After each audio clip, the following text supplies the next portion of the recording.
We need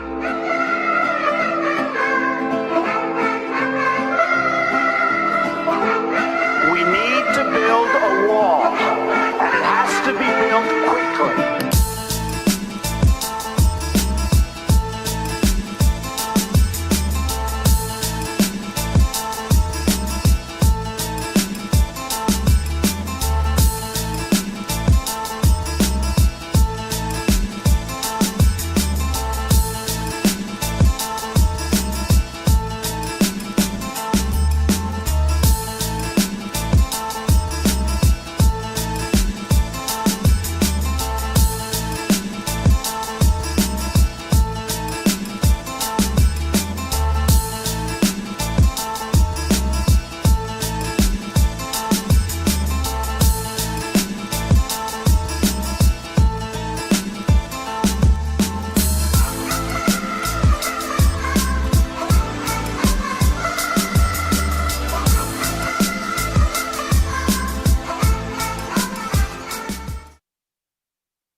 Good morning. It is 9:07 on Super Talk 99.7 WTN. My name is Chris Hand.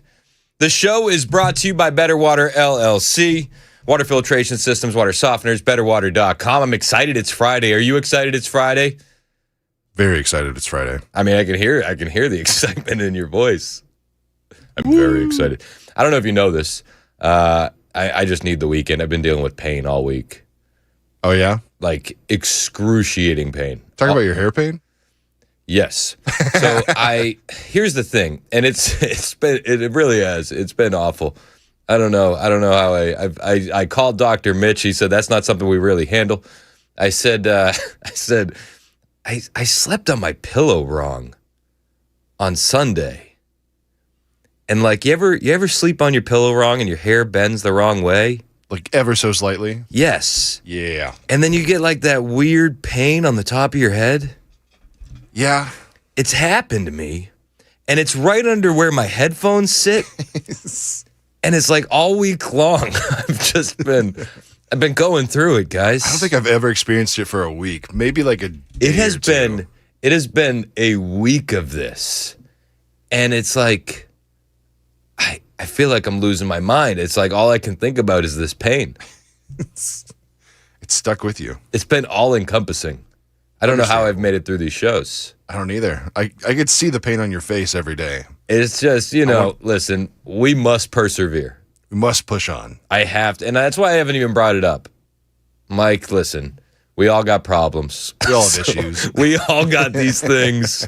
So I've been really trying not to bring it up, but I'm excited it's Friday because my head just hurts. Chris's head hurts. Oh, guys, it's the worst, dude. Give him some space. It's the worst when your hair bends the wrong way in that little. It's like it's just enough to be ouchy, just a little pain.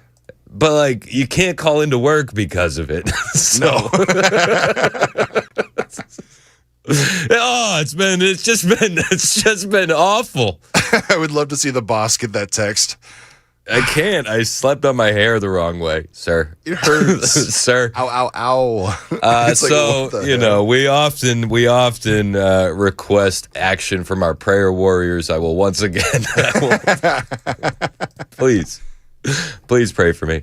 No, I mean, listen, if that's the problems I'm dealing with, I'm doing pretty good. It does hurt. Like, it's like every time I move my eyebrows, I feel it. You'll be okay, Chris. I don't know if I will. Be okay. Like, we'll be laughing about it now. In like a couple weeks, it'll be like brain tumor. So it's actually that was actually a warning sign. I haven't Googled it. I thought about Googling it, like how do you fix this, but I was worried about what I might find. Yeah, no, that's fair. So I didn't Google it. I thought about it.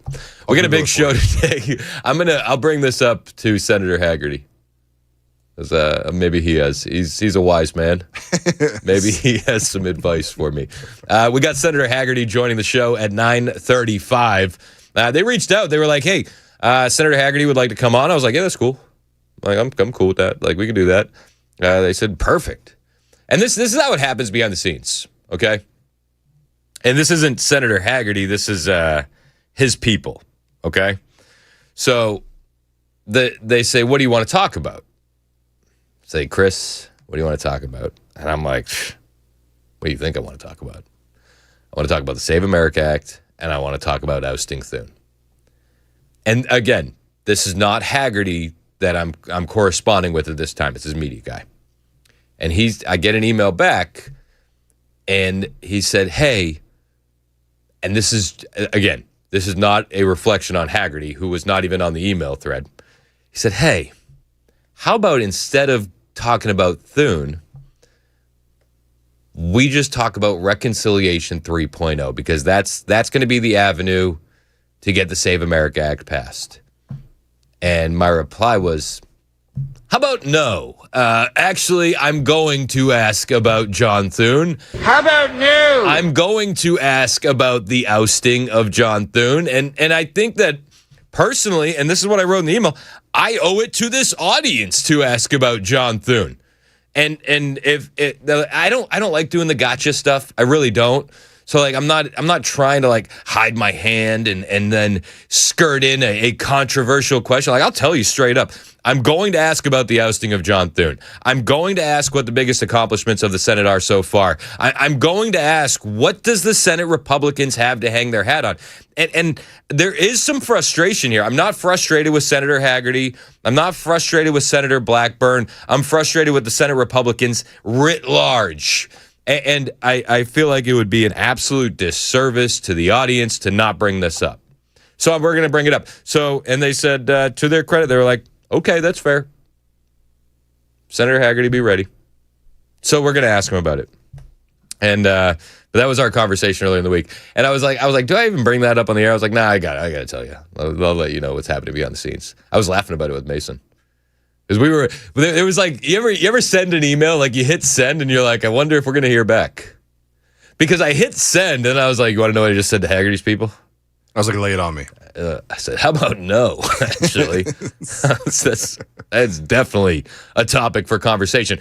Anything you would like to ask Mr. Bill Hagerty, you are welcome to text in. I do understand the vast staff has better ideas and questions than I do.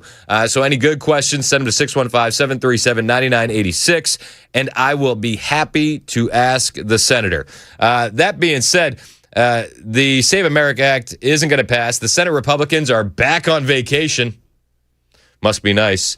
And I kind of feel the way Byron Donalds felt yesterday when he was asked about the Senate Republicans. Man, the Senate sucks. Yeah. How do you put it any more clear than that?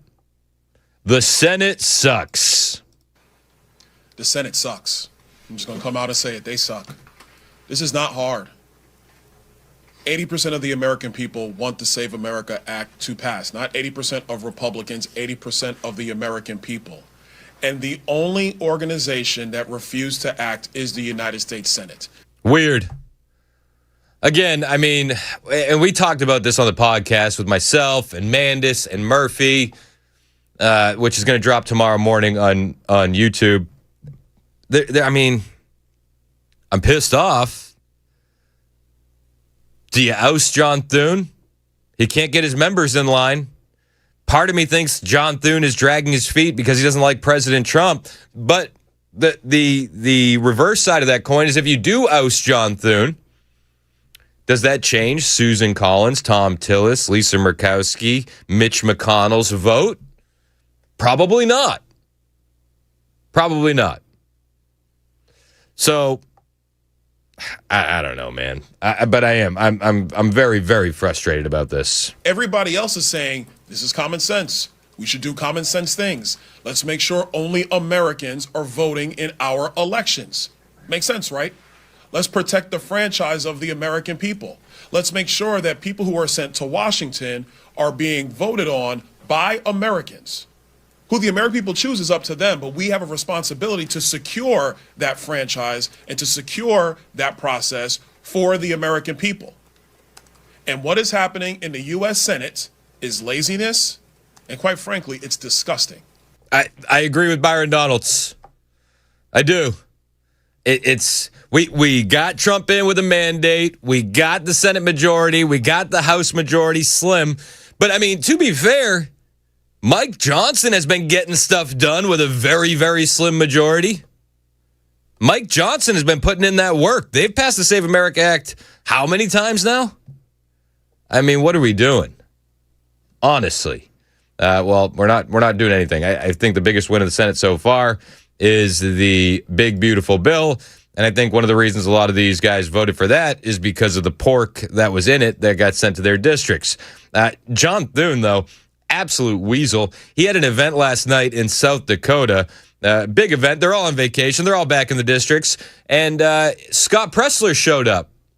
Scott Presler, one of the guys who has his ears to the grassroots, shows up at his event. And they had his picture out front and said, don't let him in. Scott Presler has also said that he's going to be working his tail off to get a primary challenger out there against John Thune. And I think that that's the right thing to do at this point. Get somebody in there who's willing to do the work. Anna Paulina Luna also not impressed with the Senate finding time for vacation, but not time for the Save America Act. And own polling, this is overwhelmingly supported, proof of citizenship plus voter ID by the American people, black, white, Hispanic, Democrat, Republican, independent, female, and male all support it. And what I will tell you is President Trump is correct. And look, even if it's only 100 cases, it's still 100 cases too many. If you're talking about wanting people to fully engage and trust their election process and get rid of this whole idea and notion that people can't trust their vote, which I think is incredibly important to the American people, we have to get this done. What's even more crazy, though, Jake, is that we've passed this multiple times out of the House. The Senate says that they don't have time to debate one of the most popular issues in the country, and yet they've had time to go on, on vacation. They've had time to literally host dog shows. Dog shows. And they've had time to put into legislation that we've had to vote on in the House that would give them guaranteed wins for lawsuits, not to mention they've been shilling for Monsanto. So no, I'm not inclined to be bullied by the Senate, but what I am inclined to do is stand up for residents in Pinellas County and other people across the country that wants to see this done. And so I actually last week just filed an amendment to support this by attaching it to the National Defense Authorization Act that is currently sitting in the Rules Committee. And that's going to be the avenue where it might get done. I think that that's going to be the angle that Senator Hagerty is going to take. It's tie it to the NDAA. Maybe. We'll see what happens. We're going to talk to Senator Hagerty. Again, a lot of my frustration with Senate Republicans has very little to do with Senator Hagerty. And I think that needs to be front and center. And I'll tell him that. But it's like, I'm probably going to get angry. I might get angry. I'll try not to. I'll try and be on my best behavior. I told Mason, I said, I'm going to be on my best behavior. He said he tried, didn't promise. It's fair. It's fair. Just making that little blanket there. I mean, I'm already in a foul mood. My hair hurts. So, I don't know. I'm very disappointed. And again, they're on a 2-week vacation, a recess, if you will. Mike Johnson, House Republicans, they're still working. President Trump, he's still working as well. The Senate went home early after the president canceled a bill signing for the newly passed housing bill that the administration had been touting as a major achievement. The president saying it won't get his signature until the Save America Act is on his desk. In the House, Congresswoman Anna Paulina Luna also effectively shut down the House floor until the Senate comes back and passes the Save America Act. The deadlock comes just as Republicans were preparing to tout this housing bill as evidence of their work to address the cost of living ahead of the election. Johnson was alongside the president last night, kicking off the American State Fair.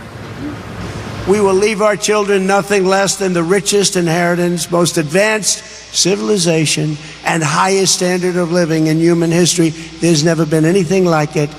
But with all of that being said, the best is yet to come. According to reports, Trump and Johnson will discuss a path forward for the Save America Act and also a time to reschedule the housing bill signing. But it's not yet clear what the Senate can get through. Right now, they don't have the votes to pass the Save Senate. No, they don't. They don't have the votes, and they're going to say that they don't have the votes. That's going to be a talking point. So how do we get it through? We'll talk with Senator Hagerty here around 9:35. A lot to get to today. There's been a lot of reaction and fallout from the Supreme Court decisions yesterday, and a lot more discussion about the impact of the Democrat Socialist Party, which is, I mean, spoiler alert, just because you put Democrat in front of it, it's still a socialist movement in the Democrat Party. We'll talk about that as well. A lot to get to. 9:21. This is Super Talk 99.7 WTN.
Hey, it's Dan Mandis from Super Talk 99.7 WTN and Nationals Morning News. I'm here with Chris from USS, United Structural Systems. He's checking out my basement, my foundation, my crawl space to see if there's anything wrong. Fingers crossed.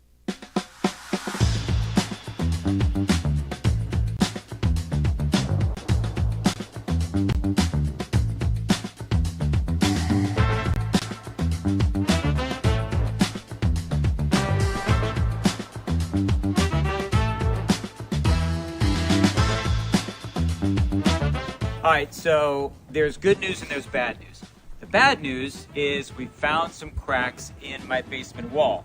The good news, I've got Chris here who's going to walk me through the next steps. Yes, so unfortunately, your house has been subject to the pressure of the dirt. The hydrostatic pressure, heavy dirt pushes on foundation walls, and you got a little bit of what we call bowing. So that wall is pushed in a little bit. We have a lifetime warranty solution for that. So we install, usually in a day or two, this can be done in most situations. We install carbon fiber straps, which keep the wall from moving inward at any point in the future. It's a lifetime warranty for anybody that ever owns this house. So it's a quick and routine thing that we do, but it yields some long-lasting benefits. It's a great selling point if you want to sell your house. Absolutely. Good thing about our warranties is they're not only transferable, like the contract says, they're automatically transferred when you sell your house. So you don't have to sign any paperwork or even send us an email saying that you sold your house. Warranty would transfer to the next owner.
Coming up here, the death toll rises after a pair of devastating earthquakes hit Venezuela. The story coming up at 9:30 on Super Talk 99.7 WTN. That's Joan Jones in the newsroom down there in Jonestown. If I'm being honest, I heard the death toll in Venezuela, and while it's horrible when hundreds of people die, I thought, wow, okay, it felt low.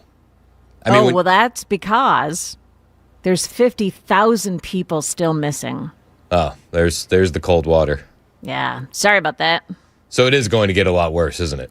I believe it may be. Now, I'll cover this in the story, but that's one estimate. It's hard to tell because Venezuela has been such a mess. So that's one estimate of how many people are still missing, which is just sizable. It's incredible. I mean, you get a 7.2 earthquake, and then what? Like 2 minutes later, it was a 7.5. Exactly. So anything that didn't fall over was just completely weakened and compromised, and then it was like, oh, by the way, here's another one that's bigger. Yeah, and I don't know if you've seen any of the videos of them like taking young children out of they're alive. Like, praise God, they're alive. But heartbreaking, though. Yeah, it really is. A lot of people are just surging support and supplies over there. President Trump, obviously, America does that anytime there's a disaster. I saw Nayib Bukele also surging a ton of supplies and money to get in there. It does seem like it's going to be a lot of hands on deck, and that's a blessing. Praise God, but we'll keep praying for everybody missing and lost. We do have some breaking news. Did you see what's happening just now, Miss Jones? I'm not sure. Mustache aficionado man of the year, John Bolton, is pleading guilty to the classified information. And he doesn't look very happy this morning. Okay, but when is the last time you've seen John Bolton looking happy? I saw one picture of him today. He was actually waving to reporters from outside of his home, and I thought, that's weird. Was it AI? Perhaps. I don't think I've ever seen John Bolton with a smile on his face. Yeah. Could be the mustaches in the way. Yeah, it could be. Just to be fair. A lot of people weighing in on questions to ask Senator Hagerty, and one of them said, ask the senator if the sound effect you play during the lightning round is in fact lightning or thunder. That's good. That's good. It's clearly lightning. It's clearly lightning. Yeah, of course. But it will be a good barometer of where the senator stands in relation to this audience. Well, we'll ask him, trust me. Hard-hitting questions. Senator Hagerty joins us on the way right now. It's 9:30 on Super Talk 99.7 WTN, and Joan Jones has the headlines.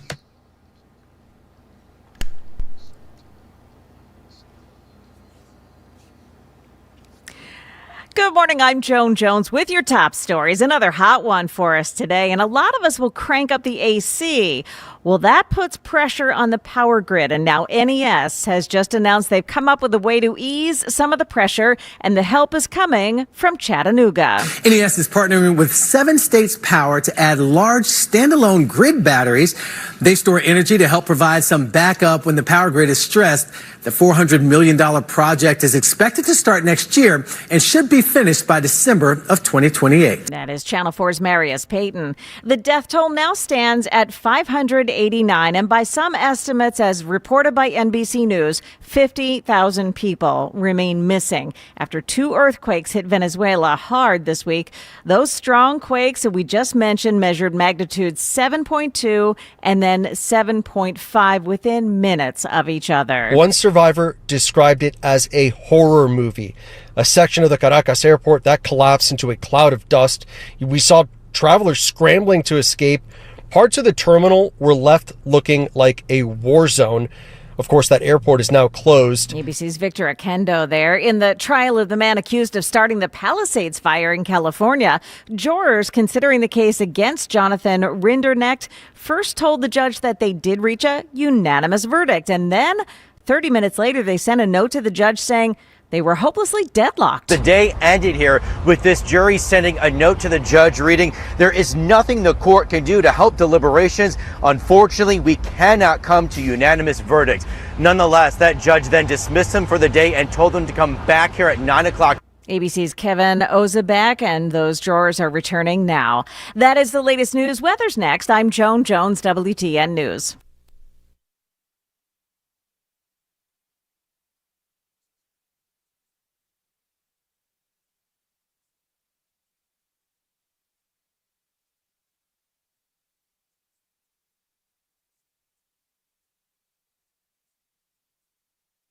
Hey, what's up? It's Chris Hand here for United Structural Systems. And if you're noticing cracks in your walls, uneven floors, or a driveway that's starting to sink, it's not just a home issue, that's a peace of mind issue. And who you're going to trust to fix this absolutely matters. This is why I recommend United Structural Systems.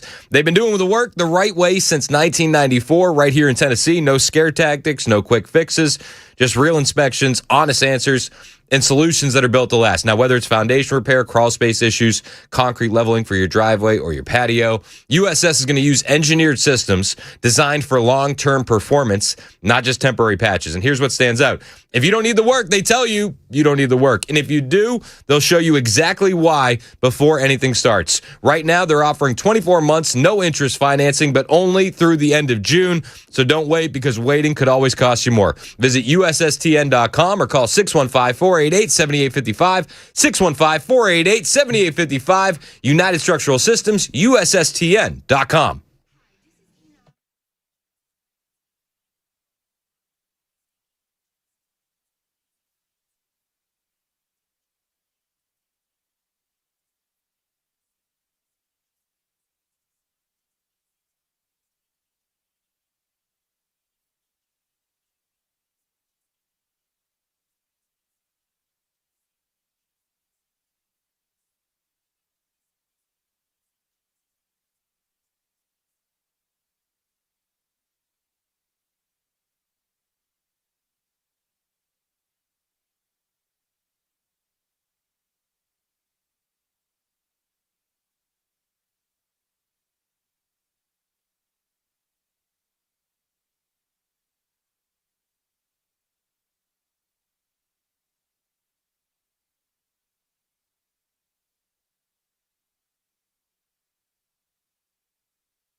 36 minutes past the hour on Super Talk 99.7 WTN. My name is Chris Hand. The show is brought to you by Better Water LLC. Water filtration systems, water softeners. You get those at betterwater.com. You can listen to the show on all the apps, the FM dial. You can watch us as well on Super Talk TV, which is on YouTube and Rumble. Joining the show now, Senator Bill Hagerty. Senator Hagerty, welcome to the show, man. Thanks, Chris. Good to be on with you this morning. Well, I'm excited to talk with you. You and your colleagues heading into a state work period next week around the July 4th holiday. And just to be perfectly blunt, a lot of people are kind of frustrated with this. They're calling it a vacation while a lot of President Trump's agenda remains stuck. So what are your actual plans for the time off? Are you going to be working the phones and pushing things behind the scenes, or is this mostly a break? So this is actually, we're getting down to ground zero right now. We've got about 25 legislative days before the election. We've got a lot to get done. The problem is the Democrats are doing everything they possibly can to create chaos, to block, to throw procedural roadblocks in the way. It has been, incredibly challenging. And the media, I'm not talking about you, Chris, but the mainstream media that are so deeply aligned with the Democrats are all in for this. And if you look at what's happening with the Democrat Party, I mean, come on. The Democrat Socialists, that's just a code word for communist, and they are taking over that party. More and more radical, more and more extreme, and they seem to not really care about the outcome for everyday Americans. They just want to, quote, resist Donald Trump. They want to tear it all down. And we have had an incredibly difficult time as a result of that in a United States Senate that doesn't operate on a majority vote, doesn't operate on a majority rule. It requires us to have cooperation to get most things done. I mean, I kind of hear where you're coming from, and my frustration, just so you know, doesn't rest with you. It rests with Senate Republicans kind of writ large. And when you tell us that the Democrats are putting up these roadblocks, I get it, but at least the Democrats tell us that they hate us. Part of me wonders, why are the Senate Republicans dragging their feet? I mean, a lot of our listeners, and I share this disappointment, we're kind of frustrated with the pace that is coming out of the Senate compared to what we're seeing from the administration and even the House. Besides the Democrats, what's the biggest thing holding Senate Republicans back? There are a different set of limitations. The Senate is designed completely differently. The forefathers did it that way. The House moves at a very rapid pace. They can pass bill after bill after bill. They have to work with us, though, to get it through a Senate that until we get 60. And that is my focus as well. And talk about what we're going to be doing. I'm going to be working my heart out. I'm in cycle myself, and certainly I'm not going to take anything for granted in my race this cycle. But I'm also going to be working my heart out to make certain that we hold the Senate and hopefully expand the Republican majority. If we were at 60, we wouldn't be having this conversation. But we're not at that point today, which means we need Democrat votes. And the Democrats have decided, and Chuck Schumer specifically has decided, that they are better off by creating ultimate chaos. If you think about it, they shut the government down an unprecedented length of time, a new record. You think about what they did last year, holding the government shut. They shut down Homeland Security. They wanted to have our border open. They wanted to defund law enforcement in terms of immigration. They have taken the most radical and extreme positions they possibly can. And we have had to use workaround after workaround to try to navigate this and break a few Democrats free in order to get them to come across to make it happen. But there's been a tremendous amount of pain associated with all of this. And the pain is not being felt, by Democrats. It's being felt by the American people. And I get the finger pointing at the Democrats, but I do feel like a lot of the Senate Republicans' issues need to be more dealt with by looking inward. You've talked about using every tool available, including procedural options to get things like voter ID, the Save America Act done. Where do you stand today on nuking the filibuster so a Republican majority can actually move President Trump's agenda without the Democratic obstruction? So back to the structure here. Everything in Washington at the end of the day is a numbers game. You've got to have the votes to do it. President Trump came to meet with us this week, and I'll talk about that in just a minute because I think it actually was a great step toward unification. But we have to have the numbers. If we want to do away with the filibuster, we have to have the votes to do it. We do not have the votes to do it right now. There's something called the talking filibuster. Mike Lee has been pushing this. I'm all for doing that. But we, again, are going to have to come to a consensus that we're willing to go there, stay there, as long as it possibly takes. And the closer we get to Election Day, the harder that gets to keep people in their seats, and they're on the floor, but I'm willing to do it nights, days, and weekends. The other thing that we're looking at very carefully is the reconciliation process. And you've heard this, Chris. It's the one tool that we have that we can utilize to get a 51 vote threshold. It has to be related to the budget. And to the extent we can, I'm going to use the wrong word here, but budgetize key elements of the Save America Act. I want to do that too. We're working on the details to do that. If we go through a third Reconciliation Act, which I want to see us do, and I think we're getting the momentum, and I think President Trump moved us a long way this week toward that goal. Not only can we deal with Save America, or at least the elements that we can get there, but we can also deal with the defense budget that dramatically needs to be beefed up to deal with what's been going on in the Middle East, other places.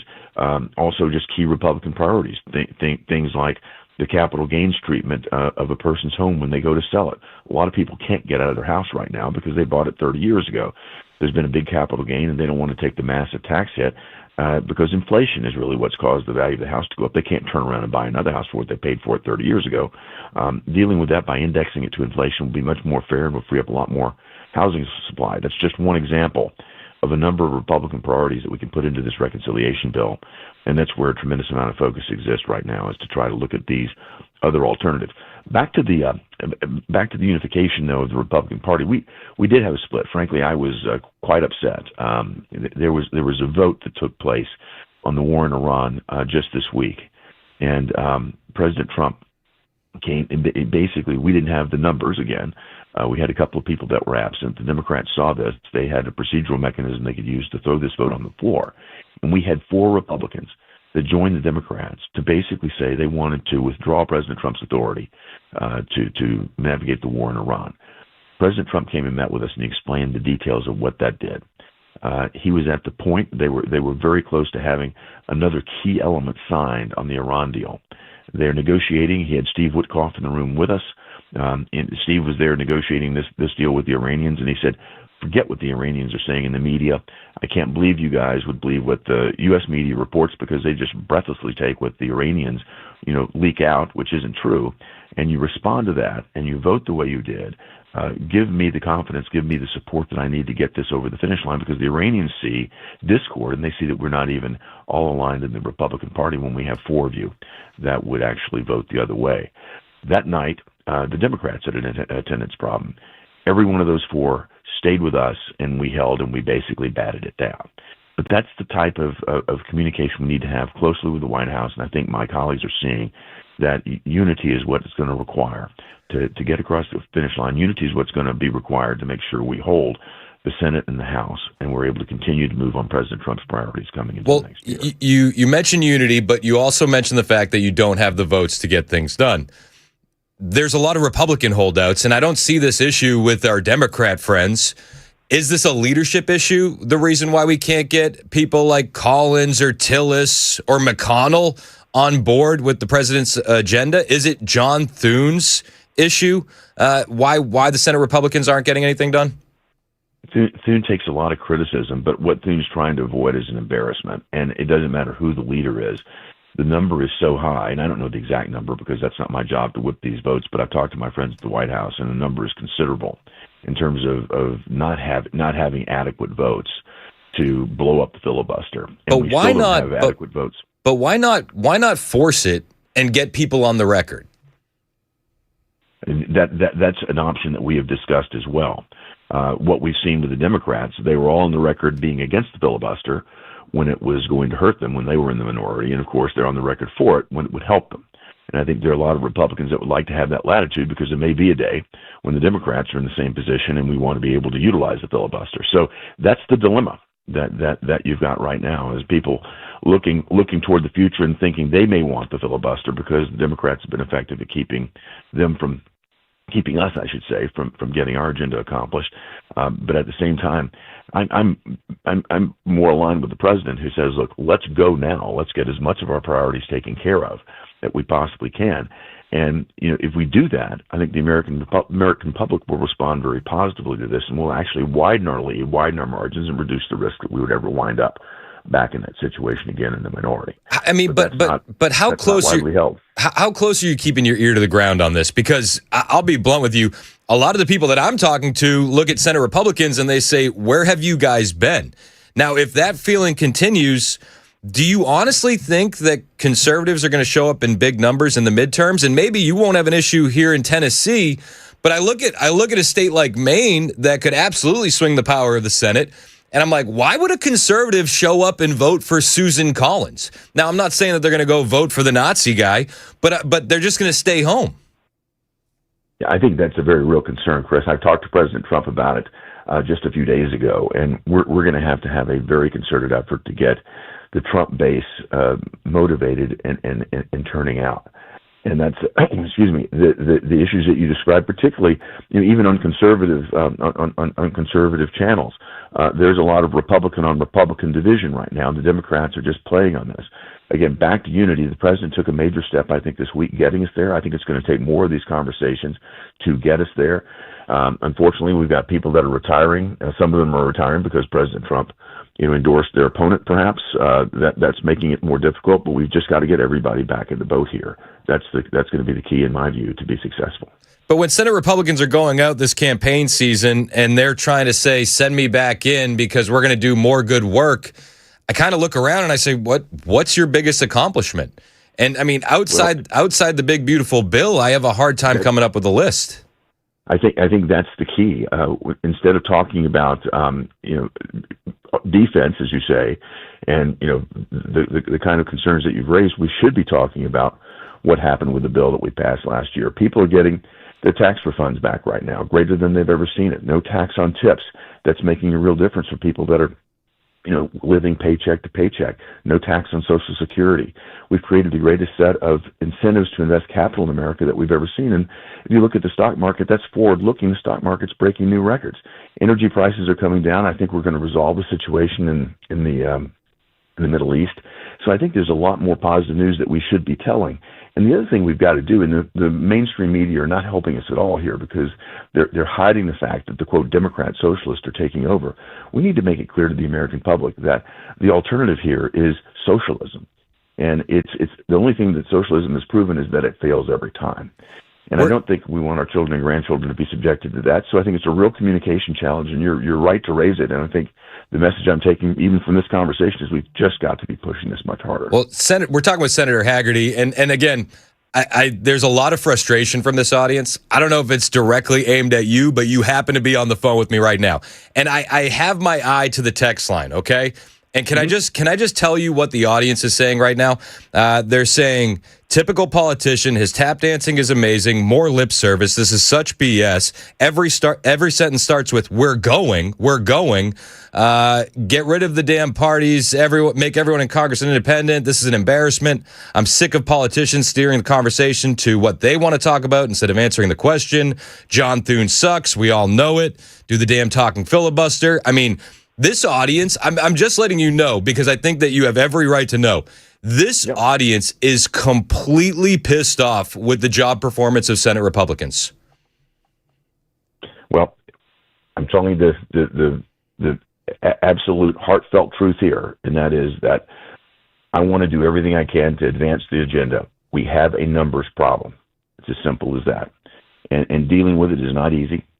And dealing with it is something that we have been 100% focused on. And again, I'm willing to do whatever it takes, but I can't get there without adequate numbers. And so that's the challenge. And with respect to being frustrated, again, I think that's a communication fault on our side because what we delivered in the bill last year is being felt right now. This isn't talking about what's going to happen. This is what is happening. People's tax refunds are bigger. People are keeping more of their own money. People are not being taxed. Yeah, but inflation is also up. I mean, so like we can do this stuff, but to bring it down. I got another text here. The socialists are taking over because of the incompetent Republicans. Again, like Senator Hagerty, I think a lot of the problems here we need to look inward and not point our finger outward. Well, again, there is a concerted effort to try to drive more economic activity. Supporting the president on dealing with major threats overseas that have had an inflationary impact. But as soon as we can get this dealt with, and we're in the process of doing it, and again, I take the criticism. We've got to get Republicans in line so we make sure we can deal with that. Just back to the president's conversation. But it seems like every time you guys have asked us to step up in overwhelming numbers, the voters have been there for you. And it seems like the voters are fed up because you have the Supreme Court, you have the Senate, you have the House, you have the presidency, you have an overwhelming mandate from the American public, and the only thing you guys have been able to get done is the big beautiful bill.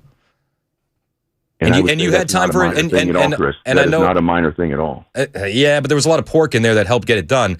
And I know it wasn't you, but it's like you guys haven't even brought any of this stuff to the floor for a vote, but you had time for a dog show. Tom Tillis had a dog show, Senator. I'm not aware of a dog show, but you're not aware of the dog show? Then Senator Hagerty, if you are not aware of the dog show that Senator Tom Tillis had, then like you are, and like I mean this with all due respect, you're disconnected from this audience. You are disconnected from the conservative movement because this has been a massive talking point. We don't have time to get the Save America Act to the floor for a vote. We can't get the nuking the filibuster to the floor for a vote to get you guys on record, but you have time for a dog show. There was a freaking dog show, Senator. This is not a matter of having time to get something done. John Thune said it was John Thune, your leader, said there was a matter of time to get something done. It's a matter of numbers. John Thune said time is a commodity, and we didn't have time. This was just a month ago.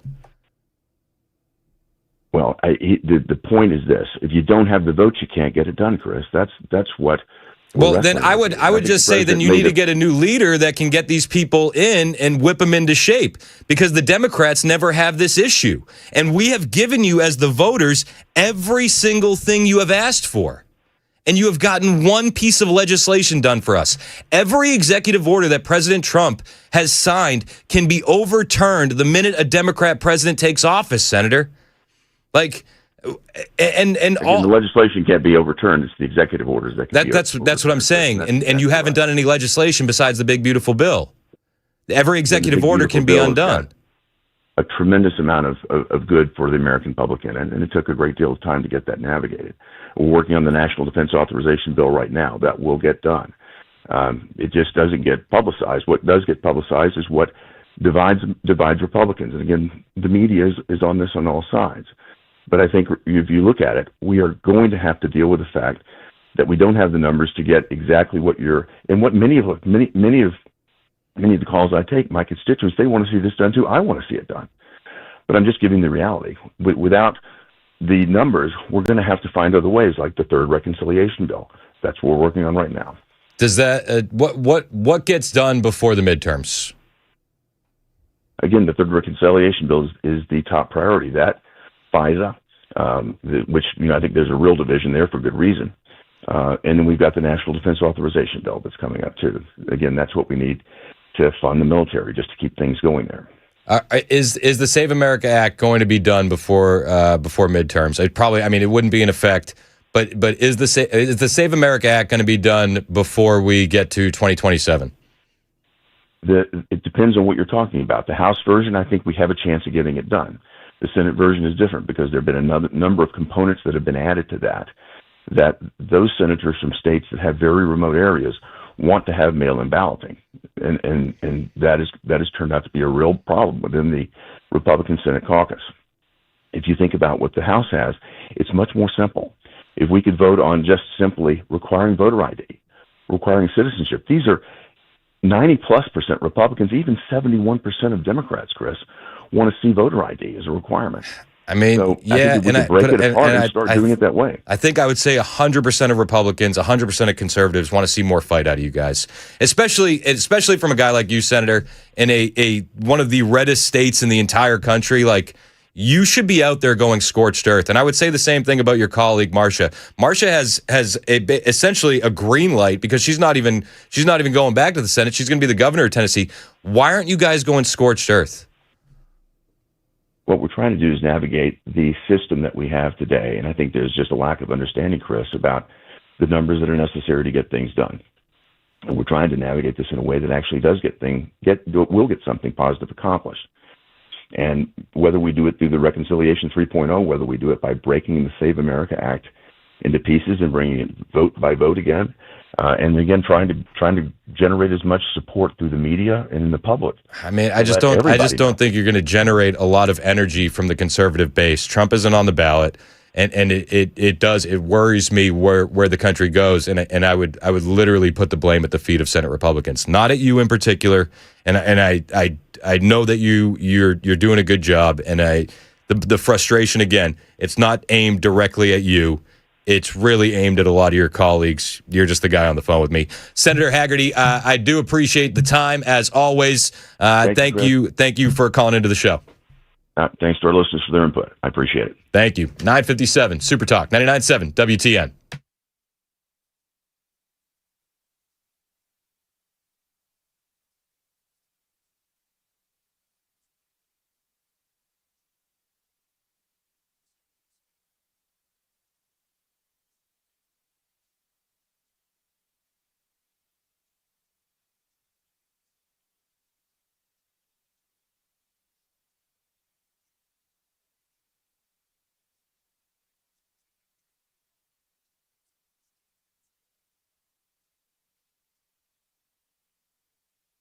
The guaranteed offer is the simplest, least stressful way to sell your home. You go to our website, you fill out a quick form, we set an appointment, we bring you an all-cash offer. Literally, there's no lockbox on the front of your house, there's no showings, we pay all cash, we close in as little as 21 days, stress-free. We've helped thousands of homeowners just like you sell your home the hassle-free way with a guaranteed offer from Mark Spain Real Estate.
Good morning, I'm Joan Jones with your top stories. Former National Security Advisor John Bolton pleading guilty in a court this morning before a Maryland judge. Here are some of the prosecutors standing outside the courtroom after that act this morning. The document in count 12, for example, revealed intelligence about an adversary's plans for an attack conducted against U.S. forces in another country. It contained human intelligence using sensitive sources and methods, and it discussed a covert action program. As Mr. Bolton admitted, he shared more than 1,000 pages of information about his day-to-day activities as the National Security Advisor, including information related to the national defense. Yeah, now she is talking there about the documents that John Bolton was accused of sharing. Again, he's pleaded guilty to one count, making a deal with prosecutors. Now, despite that, he still faces up to 5 years in prison. Locally, a former Nashville teacher arrested nearly a year after admitting that she had a sexual relationship with a student. 32-year-old Khadijah Kuykendall was a 10th grade teacher at Whites Creek High School until last August when she told a fellow teacher about the relationship. There was nearly a year-long investigation. She's now facing several charges, including statutory rape. She's being held on a $150,000 bond. That's Marius Payton at Channel 4. So hot today that NES says it's going to temporarily stop making disconnections due to non-payment, at least for now, when the heat index rises over 102 degrees. Also, Middle Tennessee Electric says it'll stop disconnects starting today through next week. Happening today, President Trump is returning to the scene of a crime. He is set to deliver remarks at the Faith and Freedom Coalition's annual Road to Majority event, which is being held at the very same place that a gunman attacked the White House Correspondents' Dinner in April. Security is expected to be tight. Secret Service saying presidential security continuously evolves to meet today's heightened security environment. 31-year-old Cole Allen pleaded not guilty to charges that he tried to assassinate President Trump. That's the latest news. Stick around for weather next. I'm Joan Jones, WTN News.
Well, that escalated quickly. It's 10:07 on Super Talk 99.7 WTN. My name is Chris, and the show is brought to you by our friends at Better Water LLC. Water filtration systems, water softeners, betterwater.com. What did you think about the interview with Hagerty? What did you think about Senator Hagerty's response to your frustrations, my frustrations, our frustrations with Senate Republicans? 615-737-9986. 615-737-9986 if you want to jump in and call and let me know what you think. So I got a few texts that said I talked over him too much. But I didn't think I did. I don't know. Maybe I did. I'm open to that. I was just trying to redirect. I felt like we were getting the politicians speak in the circles. And again, my frustration isn't solely aimed at Senator Hagerty. He was just the guy standing in front of me. So if Hagerty's people are still listening, thank you. You're welcome to come back on the show anytime you would like. I do. I like Bill. I think he's cool. I think he's all right. What did you think about the interview? Again, 615-737-9986. Let's go to Jason in Clarksville. What's up, Jason? Your thoughts on Senator Hagerty and his response to our frustrations. Thank you so much for holding them accountable. They've got to quit blaming the media. They've got to overcome that. They've got to actually try to do some work. And they're not doing anything to earn our vote, but we stand up like sheep and continually vote for these people over and over again. I blame them. I would bet my right leg that Marsha Blackburn and Hagerty both voted for John Thune to be in charge of the Senate. That wouldn't stun me whatsoever. I mean, neither of them were willing to say even the slightest criticism over John Thune. Yeah, I'm done voting for them. If they won't work for me, I'm done voting for them. Yeah, and you know what? I hear that from a lot of people, Jason. I appreciate the call. I got one text that said, "I guess it's time to vote out every incumbent." I mean, maybe. Let's go to Chuck in Bell Buckle. Your thoughts on the Hagerty interview? Yes, sir. I got two quick comments. One thing that never got said that people need to realize, it is reported that there's 51 Republican senators and 49 Democrat senators, when in actuality there's 49 Democrats, 47 Republicans, and 4 that might as well be independents, but they call themselves Republicans. And you can never count on their vote. Preach. And that is, when he says, we don't have the numbers, we got to work on this, they really don't have 51 Republicans. Those 4, Murkowski and the one from Maine and the senile old guy from Kentucky, the Republicans can't count on them. Yeah. They're not Republicans. But don't you think that's a leadership issue? Because the Democrats would never have that kind of an issue. Well, I don't know how you can make people in Alaska and Maine and Kentucky vote for somebody else. Now, they need to harp on that more in the media. They can put pressure on them by criticizing them in the media more than they do, but they can't make those states vote for somebody else. Now, do you think that those states and those senators that you mentioned aren't voting for things because it's principled or because they hate Trump? Well, that's a good question. And there's no way I could know the answer to that specifically. Yeah, I'm just we're just speaking in hypotheticals. If you were betting money, you had $100 of free money to bet. Where would you place that bet? I would place it on they don't want it to pass to make Trump look worse. I tend to lean and agree with you. They're more worried about Trump not accomplishing things than problems in our country actually getting solved. But they keep getting voted back in there by the people in their state. I mean, maybe people in Tennessee need to take out full-page ads in Maine and Alaska trying to educate the voters up there that, hey, you're sending people up here that won't do anything. That they're calling themselves Republicans, but they will not help whatsoever get legislation passed. Even something as like the SAVE Act that's got a huge amount of support. Yeah, I'm with you, Chuck, and I appreciate the call. Let's go to Vanessa in Nashville. What's up, Vanessa? Hi. First of all, I just want to say that you did not talk over him. I thought you asked valid questions that still need answers. Well, thank you. I appreciate that. What did you think of Senator Hagerty's responses? I don't think you got a real response. I'm so tired of hearing Republican excuses. I am a Christian conservative, major MAGA Trump supporter. And I look at the Democrat Party, how they just plow through everything and they accomplish so much so quickly because they stand together. But we have these rhinos in the Republican Party that just don't want us to succeed, is my opinion. I think they appear weak compared to the Democrat Party. I hear you, Vanessa. Thank you for the call. Let's go to Keith on the road. What's up, Keith? Chris, how are you, man? Good, man. What do you got? Listen, that's 30 minutes you'll never get back right there. This guy, my hair is hurting now, you know? It's a tough go. We got to deal with this. He talks in circles. We don't have the votes. Bring it to the floor. Vote on it. Show the American people which one of the spineless people won't go on the side of right. It's obvious we need this. I mean, that's my big thing. Like, if you don't have the votes, okay, let's get them on the record. Like, that way we can fund a primary challenger and get those losers out. It's time to get them gone. We're losing America. Amen. I know. You're absolutely right. You didn't talk over him. You were just firm. You had backbone with him. Yeah, and, I mean, I got a couple texts saying that I was talking over. I wasn't trying to be rude, but I also wasn't trying to let him have 2 minutes to just talk in circles and say Democrats, media. You can't be soft. You can't be soft with them anymore. Yeah, I'm with you, man. Hey, I appreciate the call, Keith. Let's go to our friend Bobby in Nashville. What's up, Bobby? Hey, brother, you did a fabulous job. You know what he did. He tried to sidestep every question you asked him. We passed. Well, hey, I don't want to hear all that, man. I want to see you on TV and the rest of you up there banging your fists like them Democrats. Show us something you got a sack on you, man. Yep. We want something done. It's the same old thing with you over. Hey, Daddy's gone after about a year and a half now. Who's going to be the next man to step up? You know what I'm saying? Who's going to fill Trump's shoes? Possibly Rubio, I hope, because he seems like he's the only one that'll stand up. But, man, it's the same old song out of them. We got to do something, Chris. I don't know, man. I hear you, Bobby, and I appreciate the call. Let's go to Marisa in Bowling Green. What's up, Marisa? Hey, Chris. I've really got more of a comment for everybody else who says, well, we're not going to vote for them anymore. Mm-hmm. I'm from Kentucky. There's been a campaign to ditch Mitch forever, and he's needed to go forever.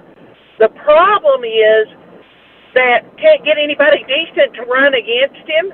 And so it comes down to, okay, when the general election rolls around, you're either voting for Mitch or you're voting for a liberal Democrat. And it gets to the point that it's just a matter of you're not really voting for who you want, but it's the lesser of the two evils.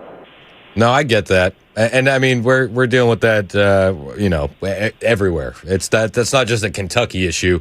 I mean, did Lindsey Graham's going to win his reelection in South Carolina? You know, it's like everybody knows all about Lindsey Graham too, you know? It's just... Yeah, but everybody has to be careful about going, well, I'm not voting for them again, because if it comes down to them or some liberal maniac, who are you going to vote for? You're going to not vote? That's not helpful. Yeah, but I guess the thing is, like, are we just giving our votes away for free? Like, and these guys aren't doing any work for us? Like, they come in and they'll make these promises and they'll say, well, if you can just get us the House, got it. If you can just get us the Senate, got it. If you can just get us the presidency, got it. And then we get nothing. Yeah. We get nothing in return. Oh, I agree, and I thought your interview with him was good. You were holding him to the fire, but there again, you know, for the people that are calling in going, well, I'm not going to vote for him again, and it's like, okay, who's going to run against him? How about some of these people that are so politically knowledged and conservative and stuff? How about you step up and run against them? That would be nice. Yeah. Nobody is more conservative than I am about most everything, but we've got to be careful about going, well, I'm not voting for them, and you don't show up, because if you don't show up and vote, then you're just giving it to everybody else. Yeah, no, you're bringing up good points, Marisa, and I do appreciate your call. Thank you for listening from Kentucky. Let's go to Jeff in Nashville. What's up, Jeff? Hey, thanks for taking my call. And first off, you're definitely the best guy on radio right now. Oh, shucks. Not that the other ones are bad, but you pretty much, tell the truth. You hold them to the line, and you weren't talking over him. You were just wanting to let him talk in circles and ramble like a lot of them do. And Hagerty, I think, is just like the rest of them. They start out good, but once they get in there and realize that their next election depends on playing the games and being a typical politician, it ruins them. And for the ones that are saying, I'm not going to vote, well, if the alternative is letting a lunatic, evil Democrat win the seat, I would just hold my nose and vote like they do, because they're always united, no matter what, just like Plattner. Yeah, they're going to hold their nose and put that guy in a chair knowing how bad he is just to have the power. I mean, we got it. And I know that sucks. We have that's the system. And in the red states, we have to re-energize the primaries and be like, that's our general election.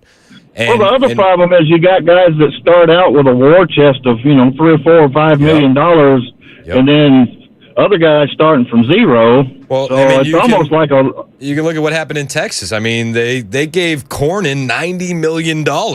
And by the grace of God, Trump endorsed Ken Paxton, so he was able to overcome that. But to your point, yeah, they're starting out with a lot of cash in these races.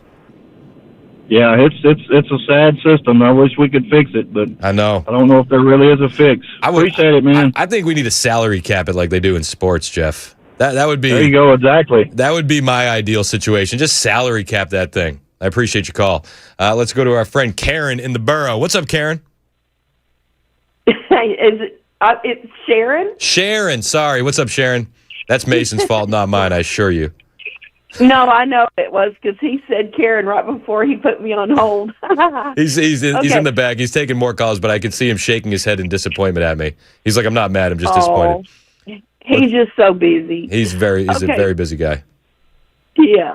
I didn't take it personally at all. All right, so I thought you did a great job with the interview. I was actually very impressed with your questions, and I did not think you talked over him at all. It's just that he was just droning on and excuse after excuse and blaming everybody else. And you have to, keep asking more questions to get the truth out of him. You're having to drag the truth out of him. That was really frustrating. Yep. So, but you know what? I wish you guys on the radio, you're about the only one on this station that asks the really tough questions.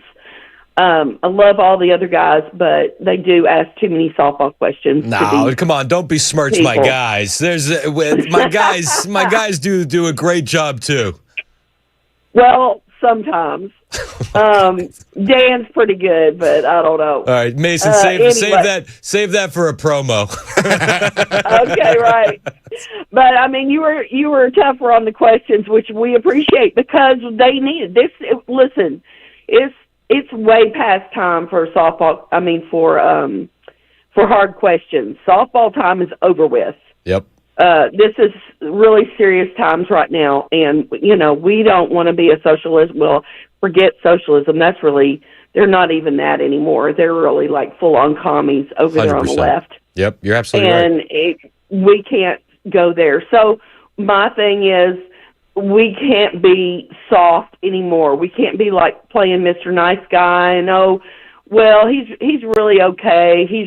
No. Let's get the truth out. Let's call it like it is. I mean, even in the scriptures, God said, I'd rather you be hot or cold, because if you're lukewarm, I want to spew you out. Yep. And that's exactly how I feel about these on the fence cowards in the Senate, and any of the Republicans. You expect it from the Democrats, but the Republicans need to grow a spine and do their job. I am so with you, Sharon, and I appreciate the call. Call in anytime. We'll take some more calls on the other side here. It's 1021 on Super Talk 99.7 WTN.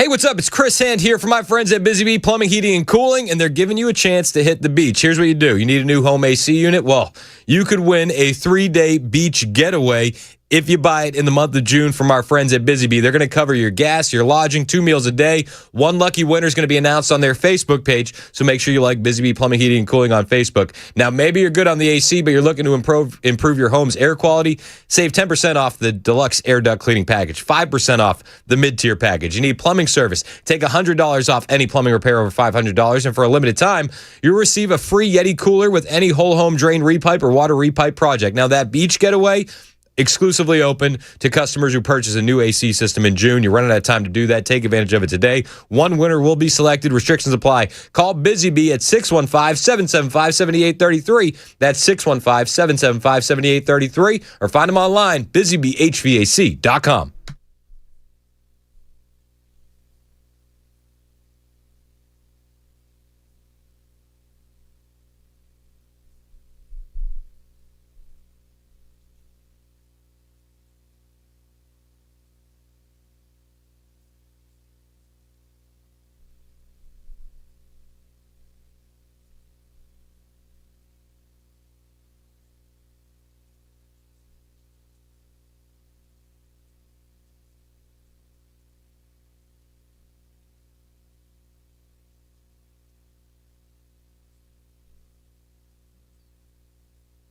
Hey, this is Pastor Al, and join us on Super Talk 99.7, Sunday evenings from 7 to 8. We're going to look at the news from a biblical perspective. Remember last week with the Tylenol stuff? Yeah. Okay. And then Britain, they came out and they said, don't listen to anything Trump says. You remember that? Don't listen. Don't listen to the orange man. Tylenol's totally safe. And then we were like, well, should we listen to Tylenol? Because they said don't take it while pregnant. Yeah, they said that a while ago, didn't they? Yeah. Well, I've come to a new conclusion. We don't need to listen to anything the British government says, which leads me to this headline. First cousin marriage has benefits, says NHS guidance, despite birth defect risk. First cousin marriage is linked to stronger extended family support systems and economic advantages. So it's a strong family. Now, it's important to point out the real reason that they're doing this is because they've been culturally invaded by Muslims. I know. Listen, it's uncomfortable. People don't want to talk about it, but we'll talk about it. Diversity is our strength. Yikes.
John Bolton strikes a deal and pleads guilty.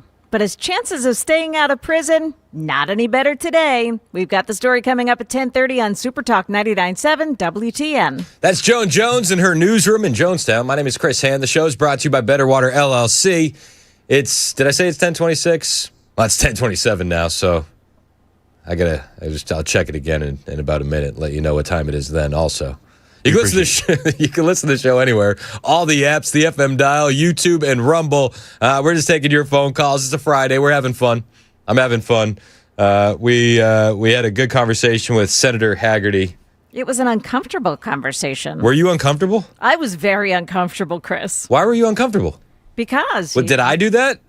Well, I mean, I think that was the intention, correct? Sort of.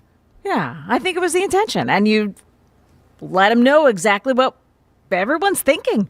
I wonder sometimes, do they not know? When he said he didn't know about the dog show, that's when I almost lost my mind. I know. How do you not know about the dog show? Everyone knows about the dog show. Well, I think the positive there is that he didn't attend. Somebody said we got to find pictures of that dog show and know and figure out if Hagerty was there or not. Yeah. It was Tom Tillis out of North Carolina. He's a Republican. He hosted a dog show. Yeah, I watched it. There's a little Shar-Peis. In distress. Little Chinese dogs. It's not a fan. Get your Shih Tzu out of here. We're taking your phone calls. Let's go to Keith in Tullahoma. What's up, Keith? Hey, Keith. Yes, sir. What's up, man? What do you think? Brother, I think that your show is great. And he made the senator look like he was in the game Nintendo's first Mike Tyson game where the peekaboo style Mike Tyson has. A little punch out? Is that what you're saying? Yeah, Mike Tyson's punch out. Made him have that peekaboo. It was a great interview. You asked the right questions. Well, I appreciate you, Keith. I don't know, man. I don't want to make Hagerty the enemy either.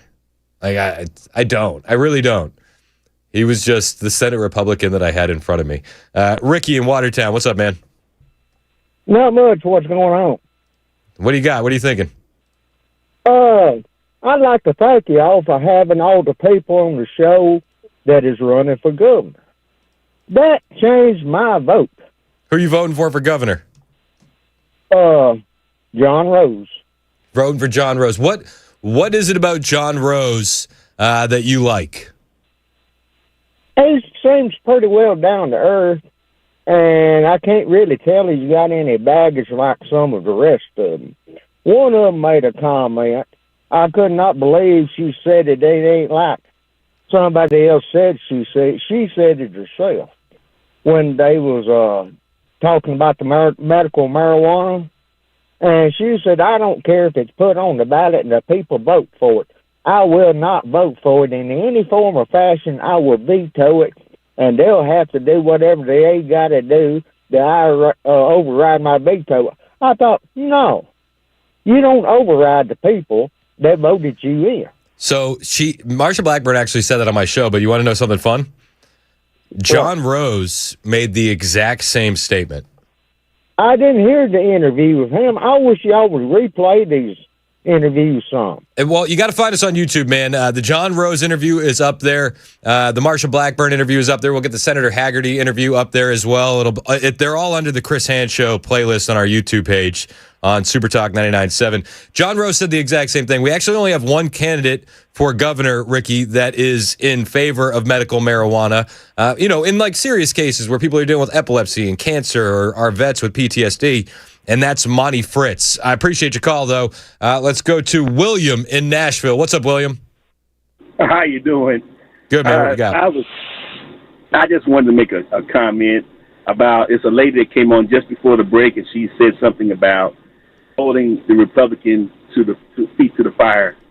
And for their voters, I normally vote Democrat. Okay. But to be honest with you, if you can get in there and do the job, I don't care who you are. Yeah. To be honest with you. Now, your voters, the Republican voters, gave them everything they asked for. The presidency. Yep. The Supreme Court. Yep. The Senate and the House. And I said that to the senator. I said it to him. Yeah. And what more do you need? Now, I'm gonna tell you what I think is part of the problem. Part of the problem is the voters. They need to stop allowing their representatives to point the finger. When all fails, blame the Democrats. And you know what? So William, you said you vote Democrat all the time? Mostly, yes. Okay, you seem pretty reasonable. You mind if I put you on hold and we can continue this conversation on the other side? That's fine. Because I would like to continue this conversation with you, but we got to get to the news. It's 10:32. This is Super Talk 99.7 WTN.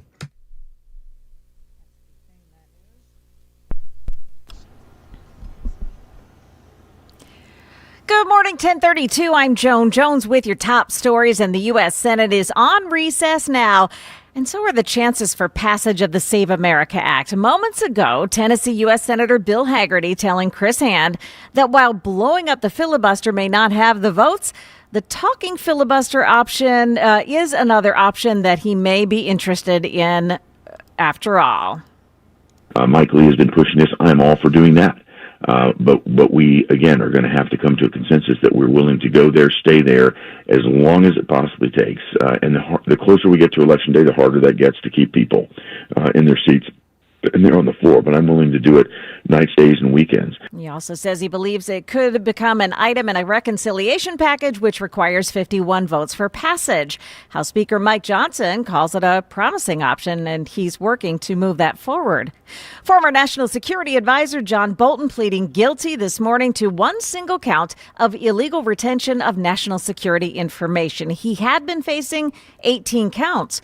He was charged with sharing notes taken from his time serving in the Trump administration with his wife and daughter. Here's Kelly House. She's U.S. Attorney for the District of Maryland. Mr. Bolton knew how to handle classified information, where it should be stored, how it should be stored, and with whom he could share that information. He faces up to 5 years in prison and has agreed to pay a fine of more than $2 million. Well, he thought your signature petition would stop a data center built next to the Nashville Zoo.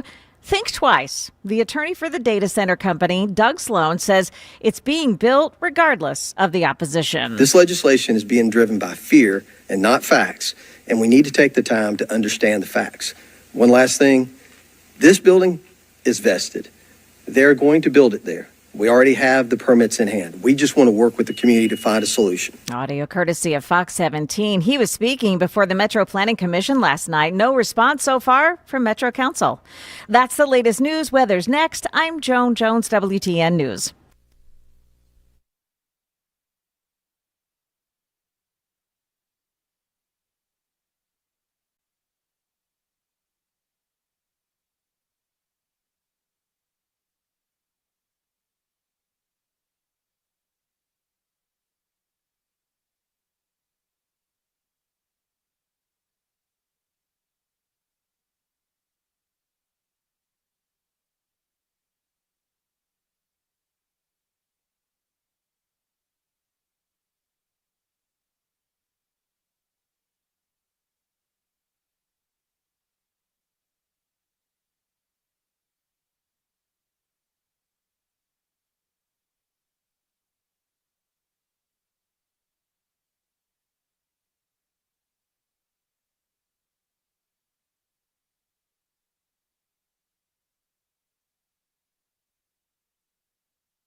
Man,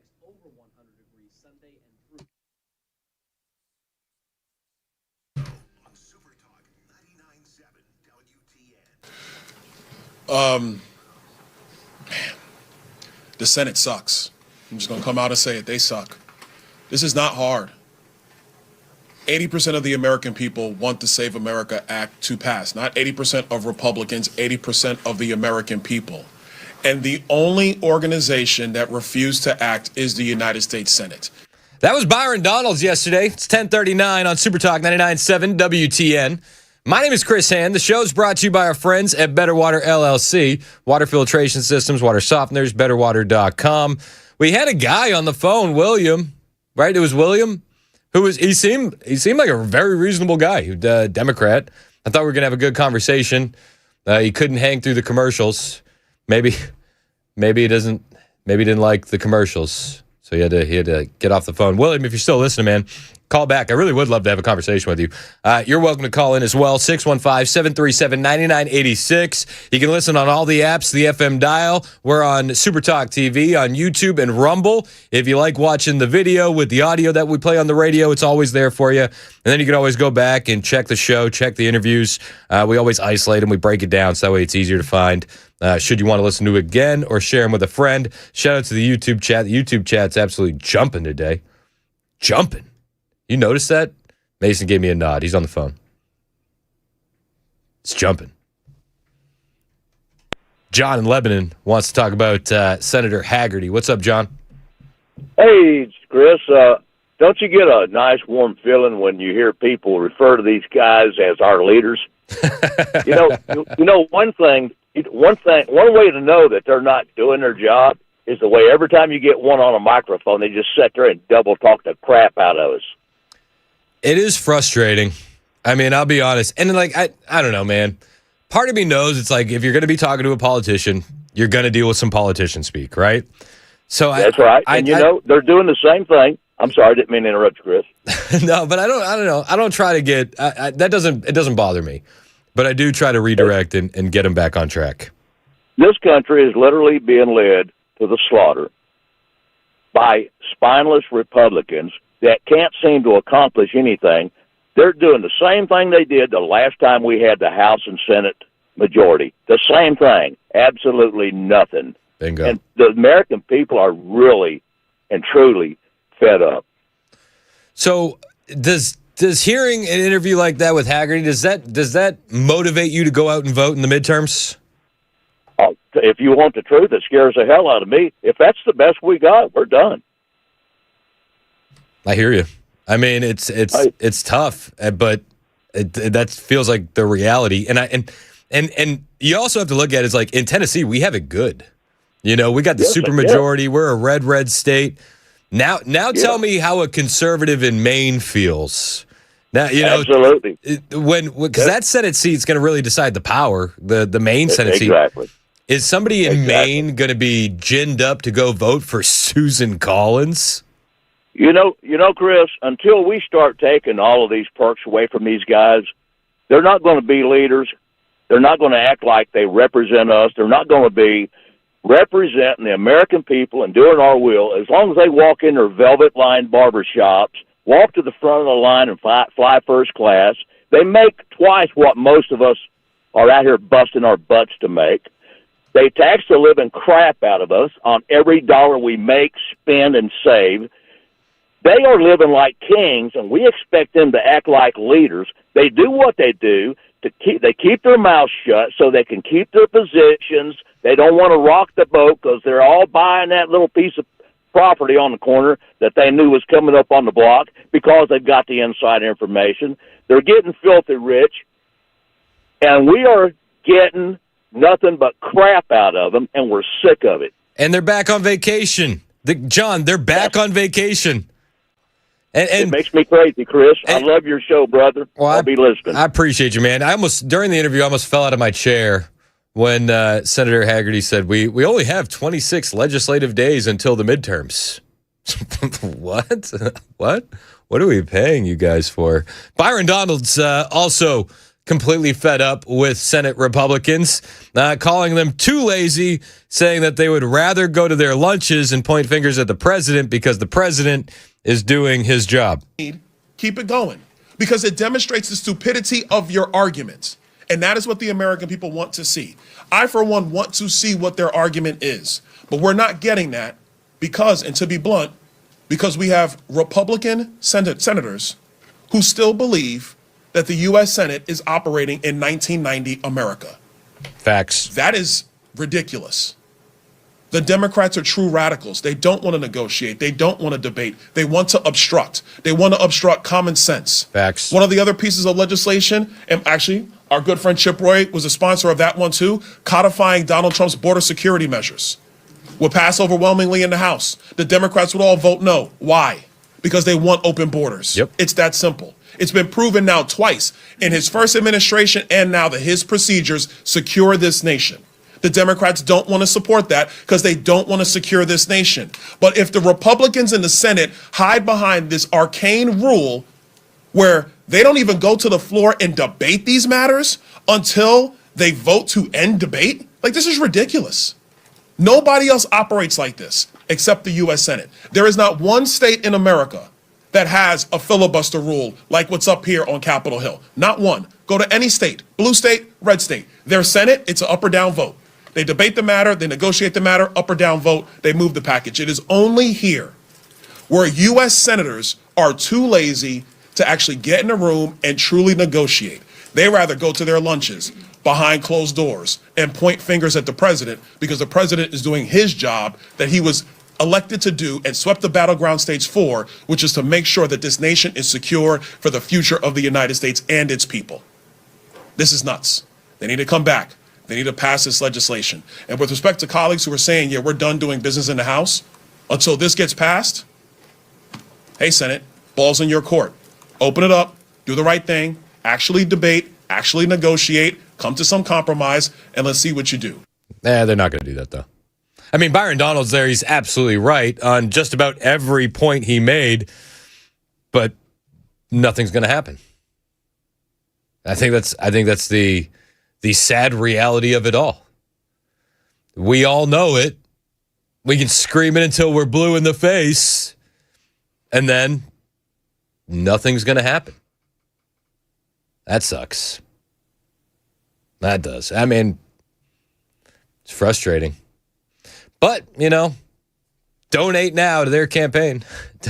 Get out there in November and vote. I mean, you wonder why there's so many black-pilled young conservatives. You're looking at it. I mean, I don't know why you would be confused. I'm just being perfectly honest. Like, if we're being blunt, I understand why so many conservatives are getting black-pilled. And spoiler alert, it has very little to do with the Democrats. Very little. It has a lot to do with our own side. We got to look inward. We got to stop being so weak. Nuke the filibuster. Let's go. And we don't have the votes. Okay, well, put it to a vote. Name names, and then we can vote for a primary challenger. But they don't want to put it to a vote because they don't want those individuals who don't want to nuke it to have to face a primary challenger. Because they would. And just to put a really an exclamation point on that, they don't even want to deal with any criticism. Last night, Scott Presler showed up to a Republican event with John Thune in South Dakota.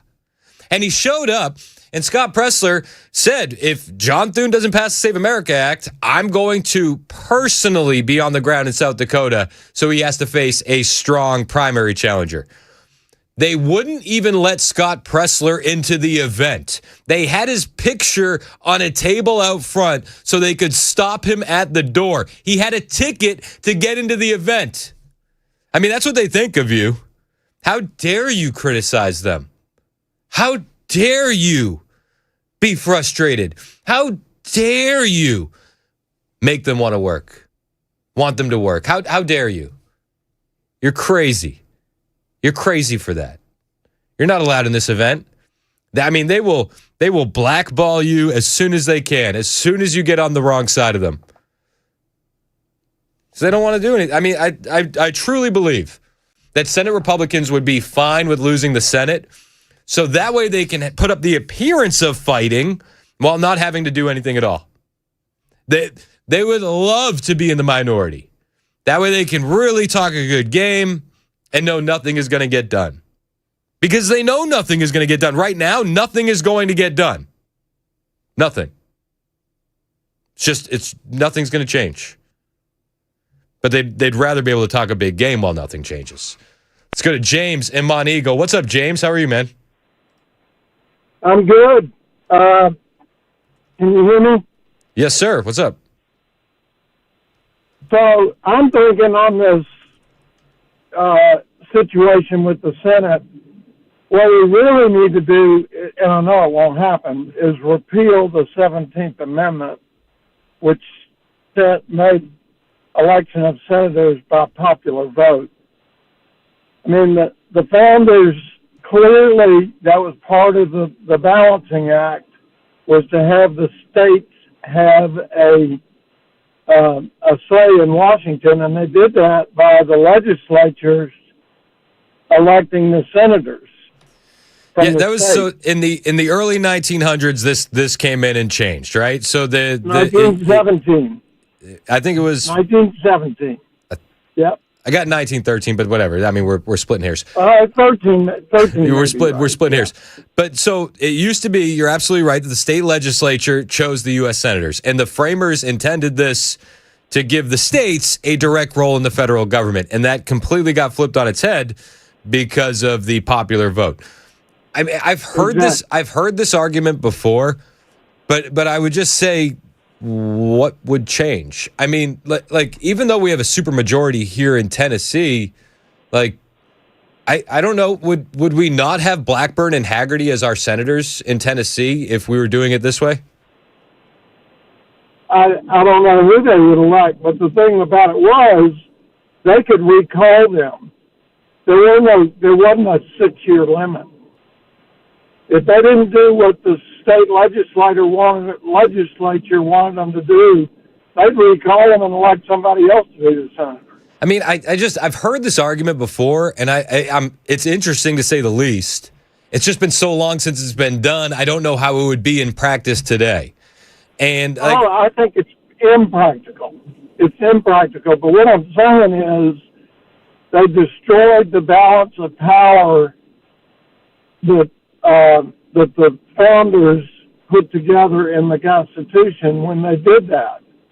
Because the House is the people's house, and the Senate was for the states.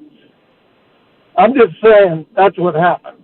I mean, and that's why they make up these arcane rules, and nobody changes them because nobody can force them to do it except the voters who don't, most of them, or I shouldn't say that. I mean, well, I would just... Don't seem to have a lot of sense. I just think we would still run into the situation where it's like the boys club, right? You know, and boys and girls club.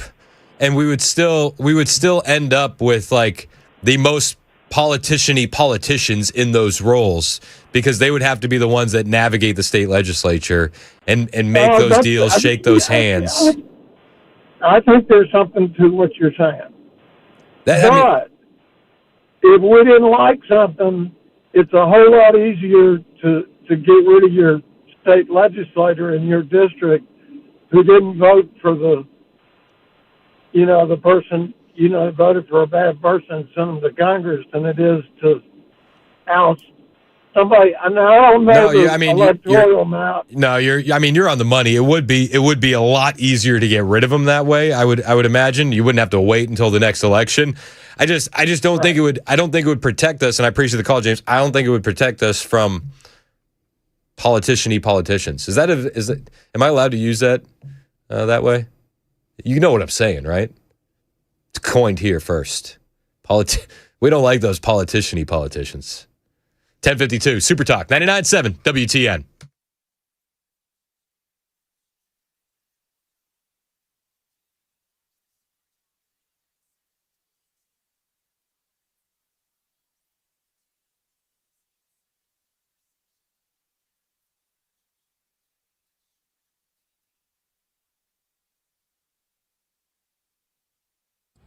Hey, what's up, guys? It's Matt Murphy with Super Talk 99.7 WTN, and this morning we are out and about at my house, my brand new house that I've been talking about on the radio, with Nate from USS. What's up, brother? How are you? I'm excellent. How about you? I'm doing well. Good. We invited Nate out. Now, obviously, when you're a new homeowner, especially when you buy a house that's got a few years on it, you don't know what you're dealing with in terms of foundation. And I know that Nate knows a lot more about what I don't see and what I don't know about than I do. So bring the experts out and get them to check out your house.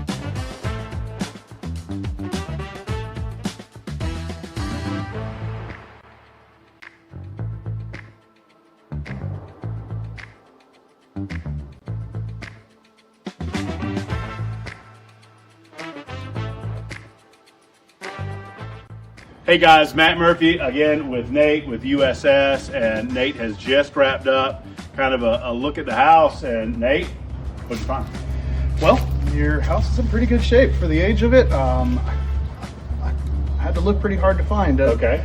Your house being on a slope like it is here, I think we could do a lot of good by trying to terminate your downspouts a little Okay. further from the house there. Okay. Roof water is the killer of foundations, and so if we can just get it to a positive grade to drain away from your house, I think that's real cheap insurance. You want to kind of get it out and downhill. That's right. Yeah. That's So the idea. make sure that it doesn't come right back down towards the foundation walls, causing issues, settlement, or leakage. Now, if folks are watching this video and they are like, we need to get Nate out to the house to do a look. I mean, I watched you do it. It's, like 30, 45 minutes, something like that. Yeah. To do a comprehensive kind of an examination around the house. And they just give you a call and schedule? Yeah, absolutely. You can call our main phone number, or you can call or reach USSTN.com and schedule right through the website there. Our girls in the call center will get back to you just about immediately, as long as it's during business hours. So this just makes a lot of sense, folks, for you guys to do an examination of your house like we've done, to check it out. I'm going to get those gutters done with Nate and his team at USS, and then we'll do a video and let you know how those look at the end of all of this. So thank you, guys. Hey, that'd be great. We appreciate you, brother. Matt, we appreciate you.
A ceasefire in the Middle East is holding for now.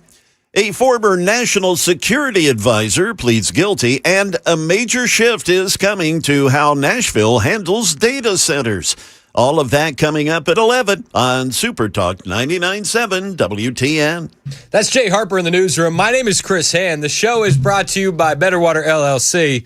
I don't want to spoil Jay's newscast, but that ceasefire looked a little shaky. Donald Trump, truthy into truth, about 7 minutes ago. The Islamic Republic of Iran shot at least 4 one-way attack drones at ships transversing the Strait of Hormuz. One of the drones solidly hit the upper deck of a large and very expensive cargo-carrying ship. Damage was done, but the ship was able to proceed on its way.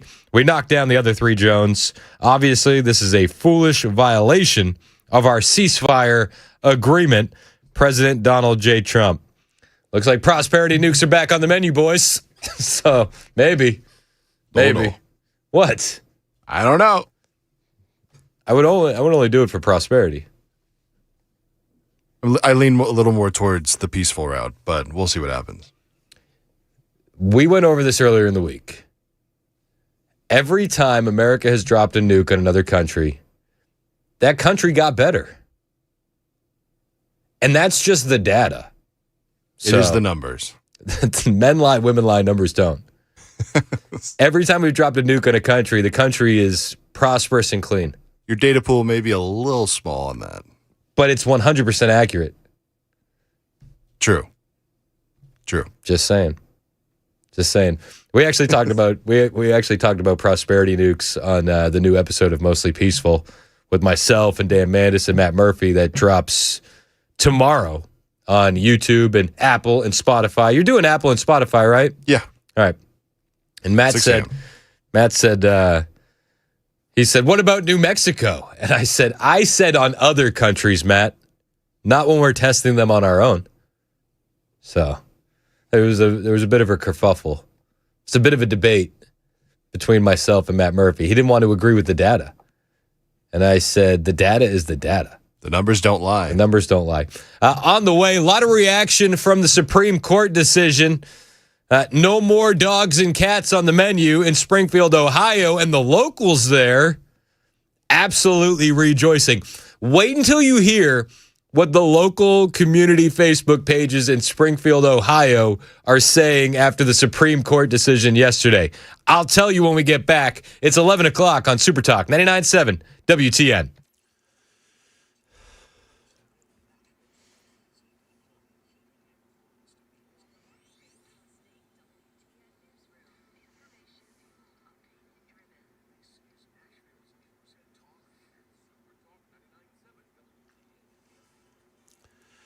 Coming up on 1 minute past 11 a.m., I'm Jay Harper with your top stories. We'll get you that weekend weather forecast here shortly.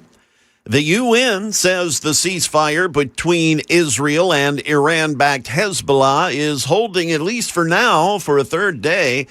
And into the fighting in Lebanon is a key part of the agreement between the U.S. and Iran. ABC's news contributor and former Pentagon official Mick Mulroy says Iran remains the top obstacle for peace in the Middle East. The problem is Iran's the biggest issue when it comes to regional stability. They fund proxy forces around the Middle East, including Hezbollah. Hezbollah is probably their premier proxy force. They likely have IRGC officers embedded with them right now. We now turn to events here back in the U.S., where former National Security Advisor John Bolton, who became a harsh critic of President Trump after serving in his first term, he's pleaded guilty to illegally sharing classified material. ABC's Stephen Portnoy has more from Washington. As he stood before a federal judge, the former National Security Advisor admitted his guilt and said he's sorry for it. John Bolton acknowledged he illegally shared classified information in emails with his wife and daughter. Maryland U.S. Attorney Kelly Hayes says a hacker, believed to be associated with Iran, successfully got into Bolton's account. He put our national security at grave risk in violation of the law. As part of the plea deal, prosecutors have agreed not to seek more than a 5-year prison sentence. Bolton's sentencing is set for October 28th. Back here in Nashville, the Metro Planning Commission voted Thursday to recommend approval of 2 proposals that would significantly reshape how and where future data centers can be built in Nashville, marking the city's first attempt to create regulations specifically tailored to the rapidly growing industry.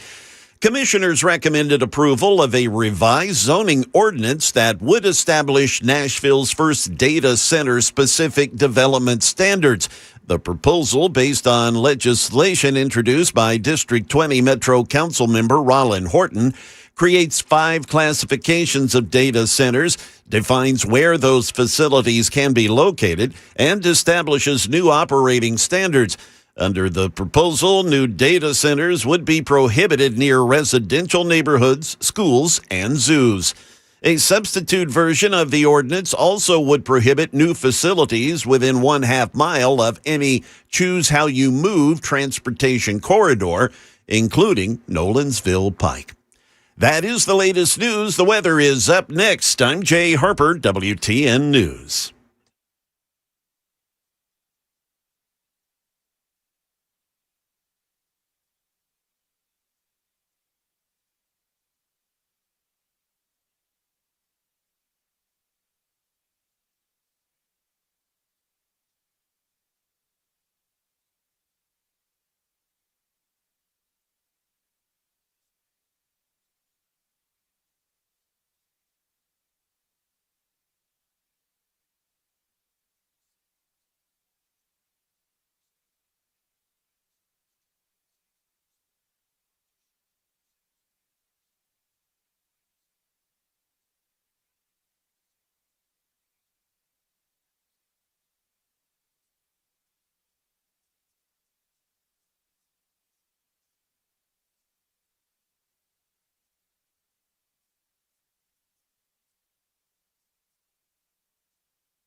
It's 11:07 on Super Talk 99.7 WTN. My name is Chris Hand. Show's brought to you by Better Water LLC, water filtration systems, water softeners, betterwater.com.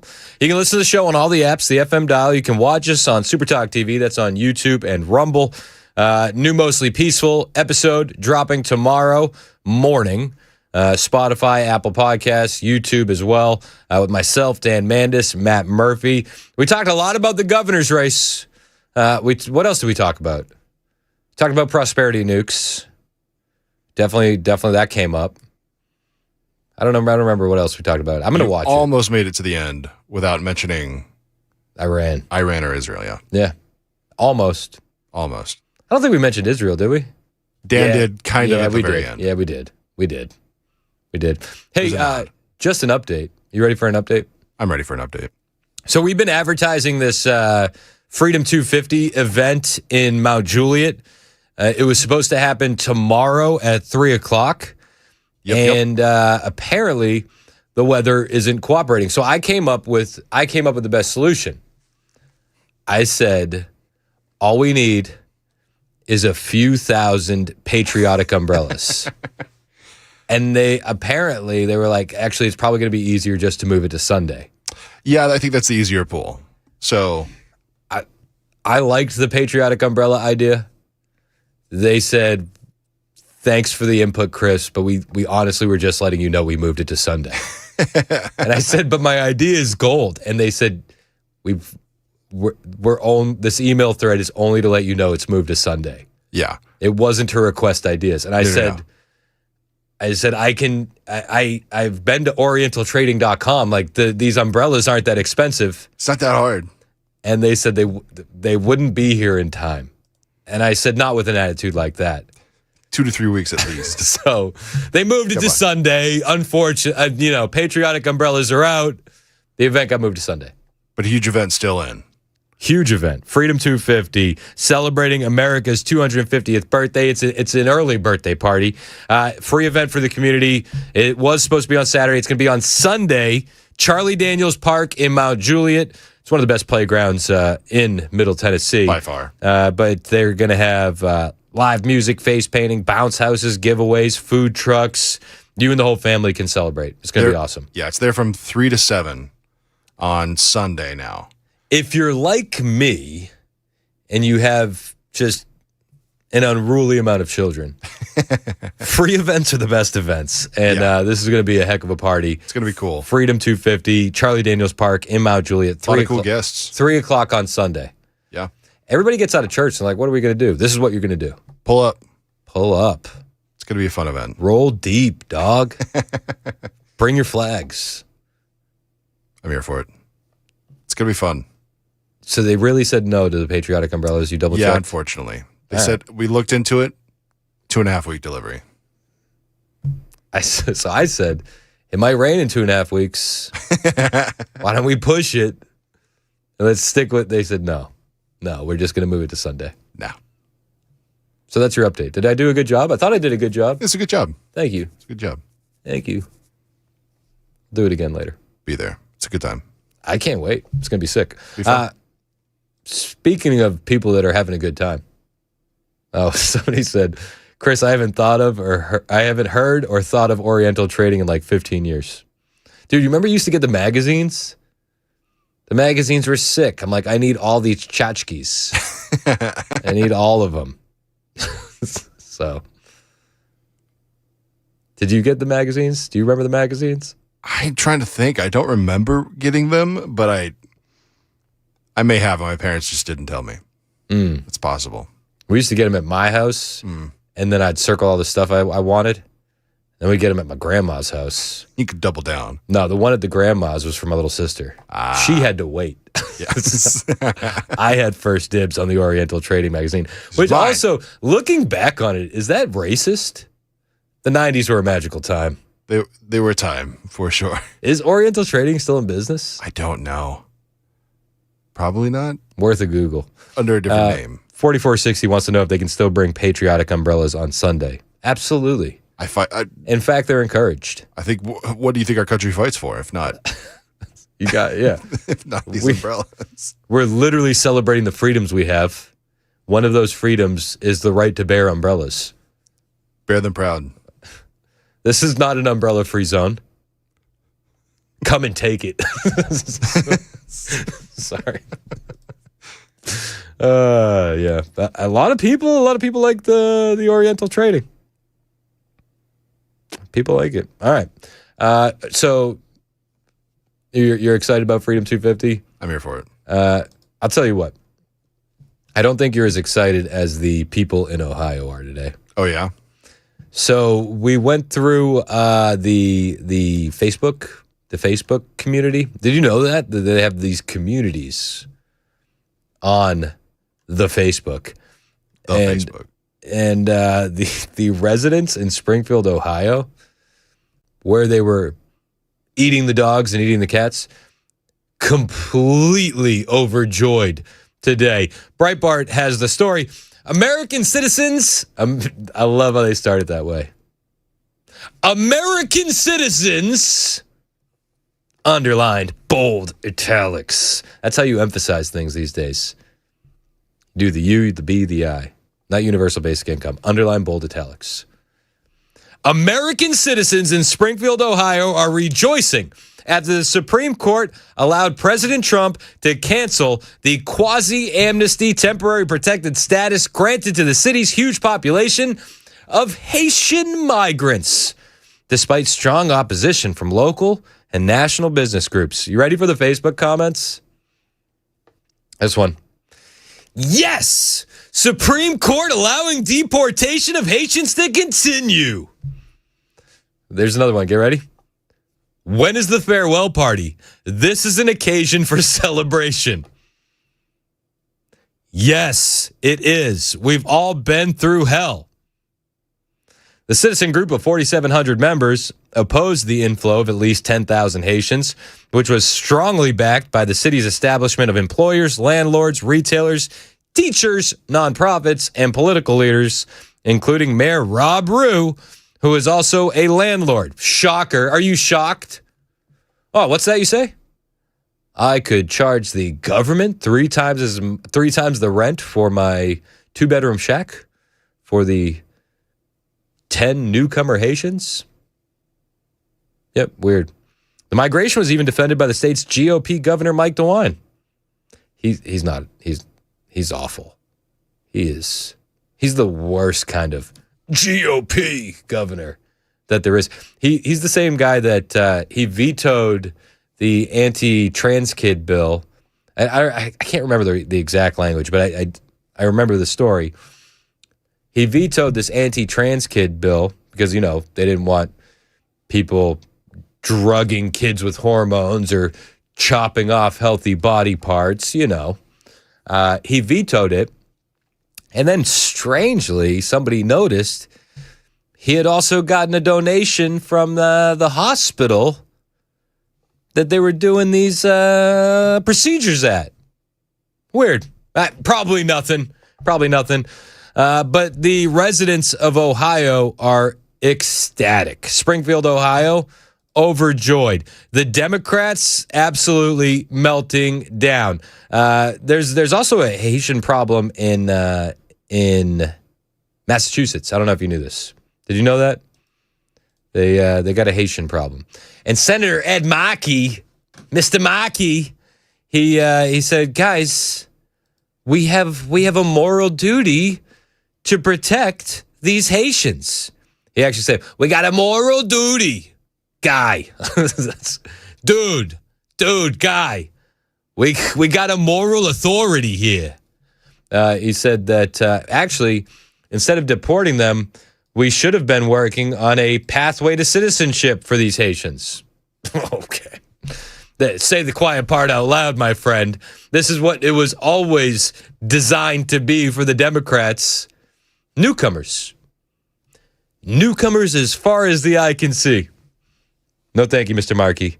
But to be fair, thank you for saying the quiet part out loud. This decision will place in grave risk the lives of people, and Trump wants to send TPS holders back to unsafe conditions, and it's the far-right extremists. That far-right extremists. Can you get that for a soundbite for me? Just it's the far-right extremists. It's just so good. Are you recording? Are you ready? Because Mr. Markey here, Mr. Markey, Senator Markey, that's how they say it. Senator Markey, Mr. Senator. Trust me, I know this. I grew up there. It's awful. It's just like the worst accent in the world. And I say that with love. My Aunt Joyce, she said, Chris, what do they think about us in Tennessee? I said, they don't like you, Aunt Joyce. I'm sorry. Just none of us do. When are you coming back? That's what she said. When are you coming back? I said, I'm not. And that's never going to happen. It's just, I apologize. Love you to death. But I'm never coming back. And it's the far-right extremists sitting on the Supreme Court who has just let him sever this critical lifeline for Haitians and for TPS holders from all around the world. We have a moral duty to protect TPS holders and provide this vulnerable group with protections and a permanent pathway to citizenship in. Oh, is that so? The guys that were here temporarily need a permanent pathway to citizenship. I'm sorry. I thought temporary meant something else. And apparently, the Supreme Court, they busted out their Merriam and Webster dictionary, Mr. Mackey. They looked at the dictionary, and they said, what does temporary mean? What does temporary mean? Turns out, it doesn't mean permanent. Weird. But they wanted it to be permanent, not temporary. They wanted a permanent pathway to citizenship. Okay. We can't do this to these Haitians. What are they? They're going to go back to Haiti? Haiti's awful. Except for that time when President Trump called it awful. Then he was a bigot and a racist. And remember the Democrats all wore the We Believe in Haiti t-shirts? I think it said something like that. We believe in Haiti. Okay, good luck. So what? We can't send Haitians back to Haiti because Haiti is awful. But if a far-right extremist calls Haiti awful, well, they're clearly a bigot. Stephen Miller was asked about this, and he said Haitians living in Haiti. It would be crazy to say Haitians can't live in Haiti. They're from Haiti. Oh, but it's so dangerous there, Mr. Miller. Mr. Miller. Senator Markey said it's inhumane. We have a moral duty. We have a moral duty to take care of every Haitian that's ever existed. I don't know if you knew this. In fact, the island of Haiti should be completely vacant. They should all be here. It's our moral duty. It's so dangerous in Haiti. We should bring them all here now. That's the right thing to do. And everybody knows it. Enter Stephen Miller. Does the administration consider Haiti a safe country? For Haitians, absolutely. For Haitians? Yes. Despite the do not travel warnings? Yes, so yes, Haitians live in Haiti. It's not our position that Haitians should leave Haiti. I mean, it'd be crazy for us to say that Haitians couldn't live in Haiti. It's their country. Of course Haitians should live in Haiti. There's no viable asylum, or use a technical term here, CAT claim, or withholding claim, for any Haitian seeking relief from going back to Haiti, to their homeland. The fact that there might be pockets of Haiti where there's higher crime rates, guess what? There's pockets of Chicago with crime rates just as high, right? There's pockets of cities like St. Louis with crime just as high. Pockets of Los Angeles with crime just as high. It has never been the case that having communities that have high crime rates is a basis for asylum. Never has been, never will be. Thank you all. Have a great day. Thank you, sir. Thank you, sir. Never has been, never will be. It hasn't stopped the left from melting down. MS Now, we don't say MSNBC. That's dead naming. We would never dead name on the Chris Hand Show. MS Now's Nicole Wallace, she was beside herself. She's like, guys, do you have any idea what the poem says on the Statue of Liberty? Do you have any idea? Trump Supreme Court making a mockery of the words emblazoned on the Statue of Liberty. Quote, give me your tired, your poor, your huddled masses yearning to breathe free. Oh, I'm sorry. I had no idea the poem at the foot of the Statue of Liberty, which is a trash statue, another topic for another day. It's trash. I had no idea the poem was our immigration law. Mason, did you know that the poem that was added after the French gave us that lousy statue was actually our immigration policy? What? The poem was added in 1903, by the way. The statue was dedicated in 1886. So, piss off, actually. Weird. I see your poem and I don't care at all. But guys, you stupid bigots, what about the poem? Will someone think of the Haitians, and will someone tell them that we don't care about the poem anymore? Trump Supreme Court making a mockery of the words emblazoned on the Statue of Liberty. Quote, give me your tired, your poor, your huddled masses. Did she think that was a slam dunk? She's like, oh man, I know what I'm going to say. I'm going to say that the Orange Man Supreme Court made a mockery of the poem. She did. I mean, you can look at her. Look at her face. She says it with such vigor. She has this look of just contempt and disappointment. She's like, how dare they? How dare they make a mockery of my poem? I'm sorry. I don't like the Statue of Liberty. But one of the main reasons is the poem. Because it was added later. And it's a trash poem. Trump Supreme Court making a mockery of the words emblazoned on the Statue of Liberty. Quote, give me your tired, your poor, your huddled masses yearning to breathe free. Melt that statue down. Sell it for parts. Just get it out of here. Bring back the penny with it.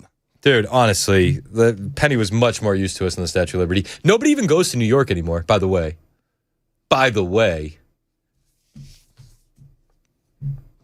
It's a trash city. You sound a little salty there. I rarely get upset over the Statue of Liberty. Because they use it as like this weapon against us. Have you read the poem? Yes, actually. Still don't care. 1124. Super Talk 99.7 WTN.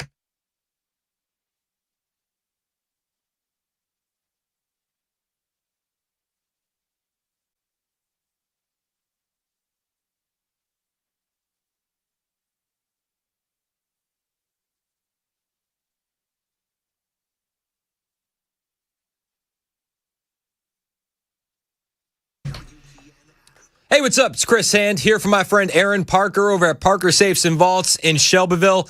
Take a second, if you will, and think about all the things in your home that you wouldn't want to lose. Family heirlooms, precious metals, maybe it's some old coins, jewelry. Maybe you got your mom's wedding ring and you don't want to lose it. Maybe it's some firearms. Now imagine if you experienced a fire or a burglary and you lost all or even some of those things. How would that feel? I mean, it's not going to be good. And many people have experienced a fire or theft and are left feeling completely violated or disheartened. What if I told you there was a way to remedy that? What if you can make one phone call today and you never have to worry about that scenario? Well, that phone call is to Parker Safes and Vaults. They're your experts to choose the right safe for your needs and your budgets, and they'll professionally deliver it and install it themselves. Veteran-owned, family-run business, helping people just like you with their security and protection needs since 2009. These guys sell serious products designed for serious protection with brands like Liberty, American Security, Rhino, Heyman, Incus, Graffunder, and more. They specialize in the right safe for the right customer with hundreds of 5-star reviews. These are the guys you need to call in Middle Tennessee, and today is the day to get it done. 931-842-6445, 931-842-6445. If you need a safe, you need to get it from Parker's, parkersafes.com.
The search continues for survivors in Venezuela. And a former Nashville high school teacher facing serious charges will also have this morning's money news. That's coming up at 11:30 on Super Talk 99.7 WTN.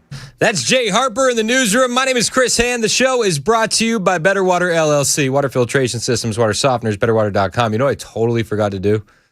We had asked for questions from the audience for our interview with Senator Hagerty earlier, which if you missed it, pretty cool.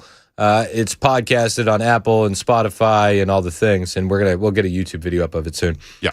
I totally forgot to ask if this sound is lightning or thunder. Missed opportunity. I think I know his answer.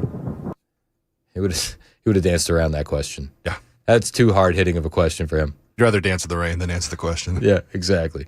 Lightning round on deck. I got some wild stories. I don't know if you know this about me. I find the wildest stories. You know what's up on deck first? Hit me. A certain prison in Florida that we celebrated. Uh-huh. Coming to a tearful close. What? And I'm actually pretty pissed off about it. I'm not going to lie. I'm come on, what are we doing here? Regressing. Yeah, this is not good. What? That'll be the first story on deck. Alligator Alcatraz. First story up in the lightning round. It's 11:30. This is Super Talk 99.7 WTN.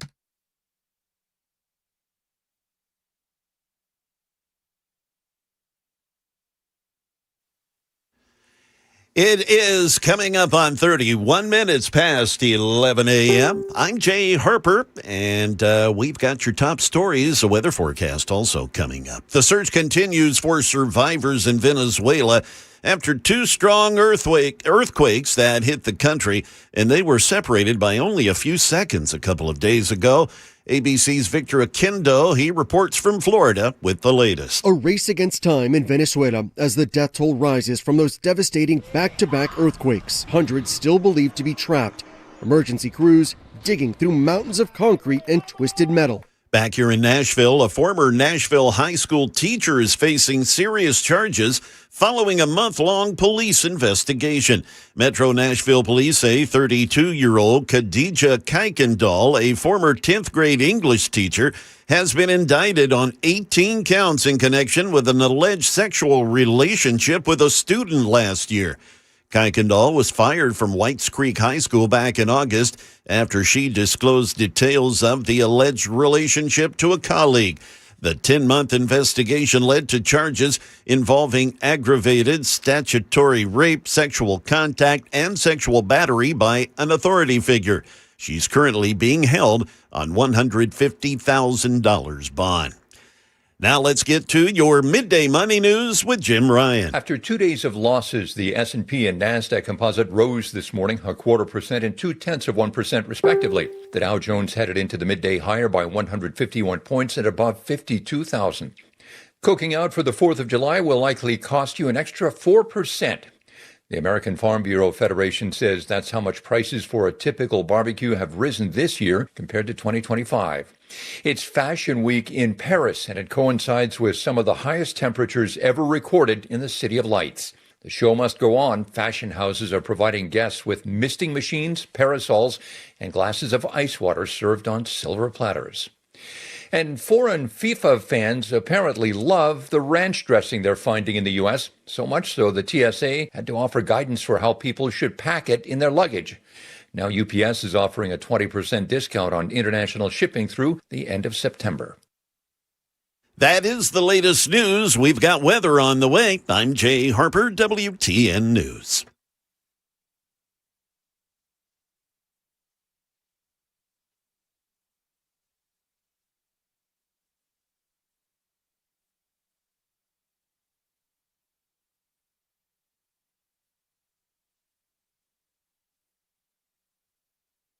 Hey, what's up? It's Chris Hand here for my friends at the Glock store. Now, their slogan is all Glocks in stock. It's not just a catchphrase. They actually mean it. Of course, the Glock store sells the latest and greatest U.S. models, but they also have the incredibly rare imported military and law enforcement officer-specific Glocks. You can't find these Glocks just anywhere, but you can in just one store where you can't find them anywhere else. It's the Glock store. Currently, they have some wild ones. The European Hunter G45, the Thai Commando G19, the French military G17, the FBI-issued G19, and the super rare Gen 5 Cutaway Euro Edition. I was going to say that the French one came with a white flag, but I decided not to make the joke. But if you're a handgun fan, it's worth a visit just to see all of these incredible Glocks. They have pre-built customs fully decked out with the best optics, performance triggers, weapon lights, and more, all designed to work seamlessly together. And it's the best brands and the best prices. They really should change their name to the Glock Superstore, but they've been in business over 30 years, so they're probably not going to change it just because of my suggestion. It's the Glock Store, minutes from the airport, worth the drive from anywhere, always open online, glockstore.com.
"37 minutes past the hour on Super Talk 99.7 WTN. My name is Chris Hand.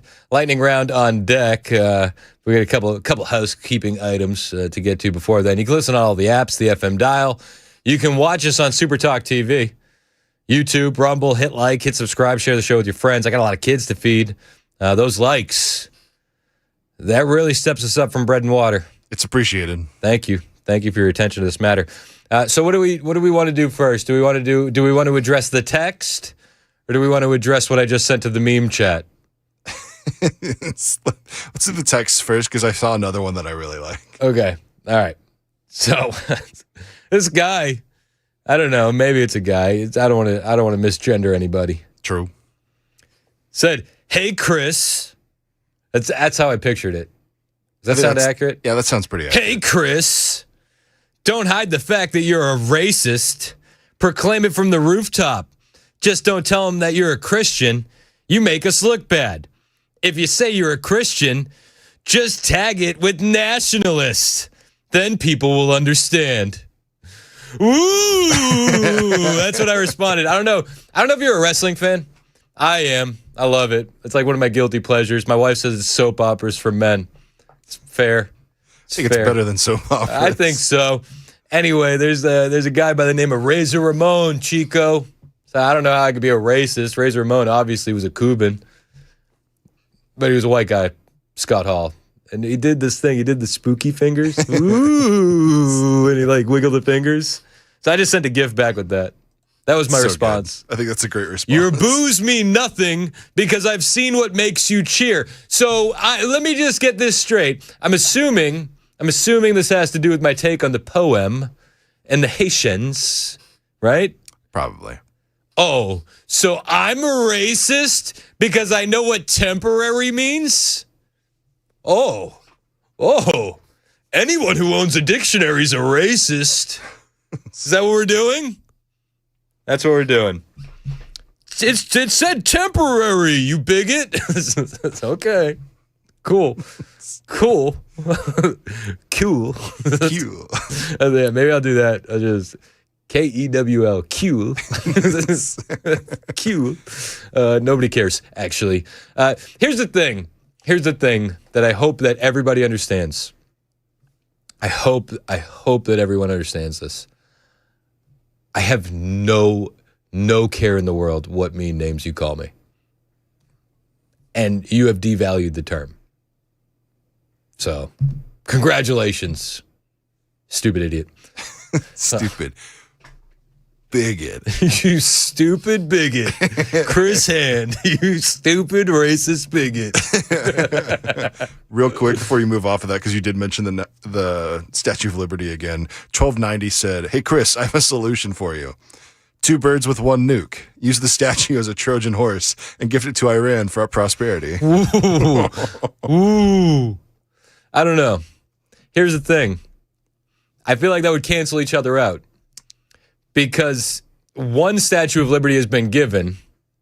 And if you look at the current state of New York, prosperity didn't follow. True. So I just worry that it would be like a double negative. 2 nukes, 1 statue? You know what I mean? Maybe. Maybe 2 nukes, 1 statue. One to cancel out the statue, the other one for prosperity. Yeah, I think we would have to do that. They also had a question, are prosperity nukes more powerful than freedom nukes? I mean, we don't have the data on that. So we don't need that. We're only going off the basis of prosperity nukes at the That's moment. all we got. Also, I sent Mason a meme, and I said, "What do you think?" I said, "Do you think this is too hardcore for the meme chat?" That's not a meme. That was a fatality, as scripted in the video. Okay. Whoa. So I don't know if you know this, but we have a top secret meme chat. Top secret that we advertise on the show that you should absolutely join. Just send me a message on Instagram at Chris Hand on Air if you like unhinged, sometimes hilarious and wild Sometimes memes. disturbing. Most of the memes I wouldn't be able to air on the show. Yeah. Because I think stuff's funny that might get me in trouble. But it's a very diverse group of individuals in the meme chat. So shoot me a message. I'll add you to the meme chat at Chris Hand on Air on Instagram. Tell them about today's. So, okay. Well, I sent it to Mason for approval. Yeah. So he said, no. You said, "Hey, Mason, I just sent you a meme. I need you to open your phone so I can watch you react to this in real time." It's true. That's exactly what I said. Okay, so it's 3 people trying to move a fridge. They're trying. Okay. Down some stairs and so they're moving the fridge down the stairs, but the positioning is all wrong. It's awful. The positioning was all wrong. So there were 2 individuals at the top of the stairs holding the fridge. Allegedly. And one individual on the other side going down the stairs being squished by the fridge. Yeah. Now, what made it a meme was that it followed with Mortal Kombat fatality. So you're not emphasizing what happened to one of the people that was holding it from above. Oh yeah, she fell. Not just fell.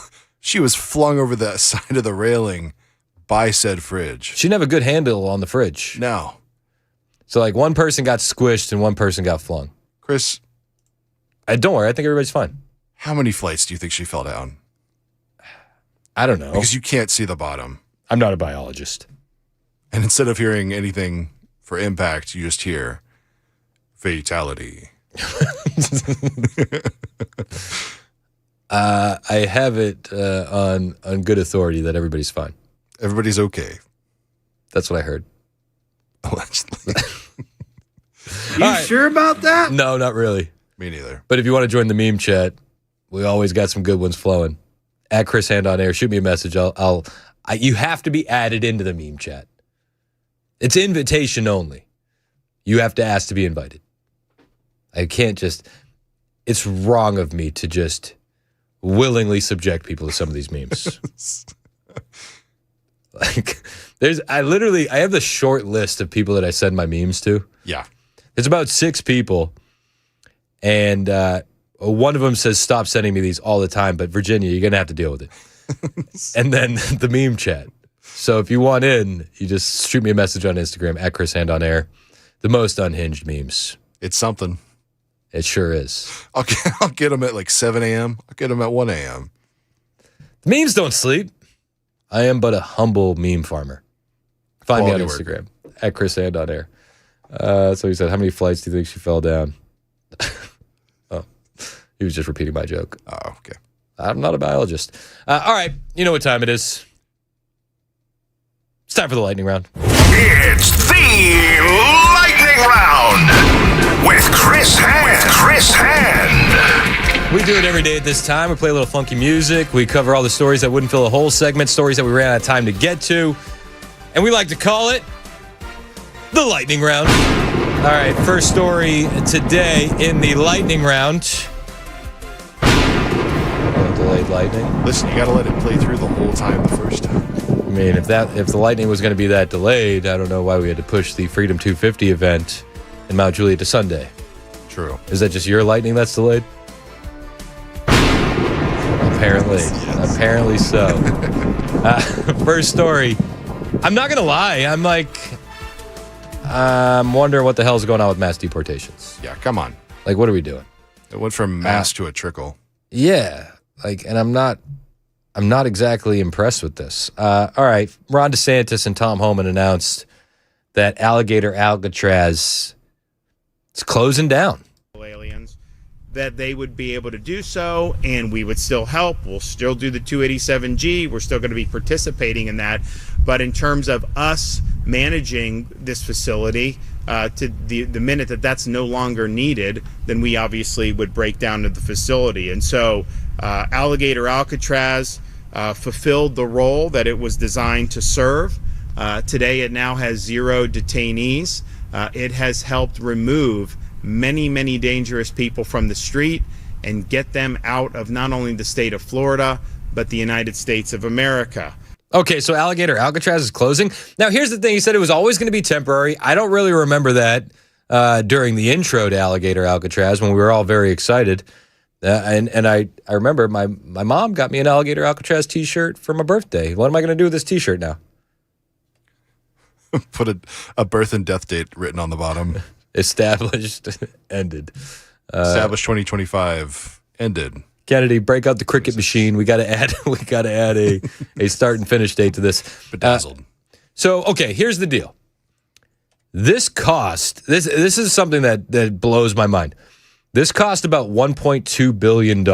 Yeah. Okay? And they deported 21,000 illegal aliens. Only? That's it. So here, if you do a napkin math, what is that? I didn't do the napkin math. I'm asking you. Can you? Yeah, I know. It's too many zeros on the calculator, son. I don't know. It's about like, I don't know. 40. It cost how much? 1.2? 1.2 billion, 21,000 illegal aliens. I don't have any letters on my calculator, and I don't know how many zeros that is. About $47,000 to $57,000 per deportation. Is that fair? Yeah, about 57,000. So, and we're shutting it down? We're shutting it down. I'm sorry. I was under the impression that we still had millions upon millions of illegal aliens still in this country. So why are we shutting it down? And can anybody help me with this? Can anybody make sense of this? What am I missing here? I voted for mass deportations, and you're closing Alligator Alcatraz. Did we get them all? Is this the end of Pokemon? Did we catch them all? Like what? I don't think we caught them all. I don't know. Maybe I missed it. Maybe I didn't see the headline come through. Or like, they had the banner up on the ship and they said, ladies and gentlemen, we got them. We got them all. I was under the impression that we had a lot more illegal aliens to deal with. So, why? I don't have any good answer. They say ICE dramatically scaled up since 2025 with new and reopened facilities. They say that they're on track to continue deportations, and that's all we got. That's about it. But I don't know how we carry out mass deportations without places to hold these illegal aliens before we deport them. So I'm a little bit disappointed. Understandably so. Just a smidge. I'm actually pissed. I think that this is ridiculous. I don't think that the administration has been heavy-handed enough in their plan for mass deportations. It was one of the big promises. We have given ICE and CBP and DHS all the money that they have asked for. And what have we gotten? Like 1.5 million illegal aliens out of the country? If that. And half of those were on self-deportations? Yeah. You had to pay to leave? So we got, and I mean, dude, if you look at the figures here, where it cost $47,000 to $57,000 per illegal alien to deport them, that's a good deal on the self-deportations. Just being honest. But this is nowhere near where we need to be. Yeah. None. We got at least 20 million illegal aliens left to go. So my big question on it is, how does this affect his presidential run if he does it again? Who, Ron? Yeah. Ron!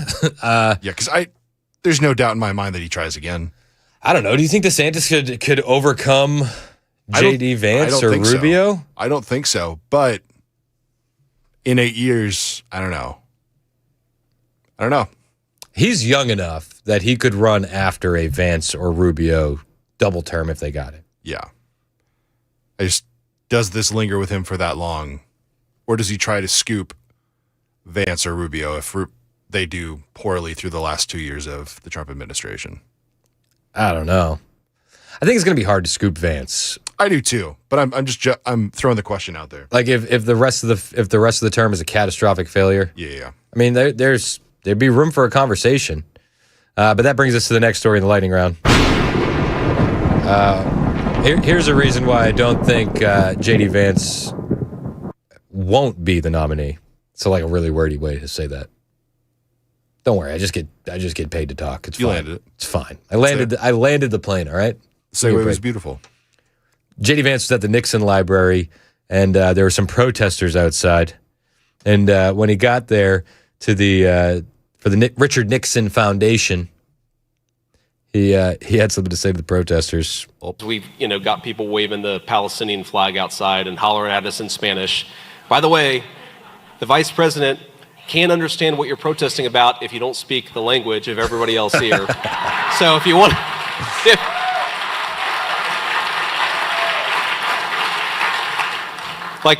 note to protesters, if you want the vice president to hear what you're protesting about, you've got to use a language I actually understand.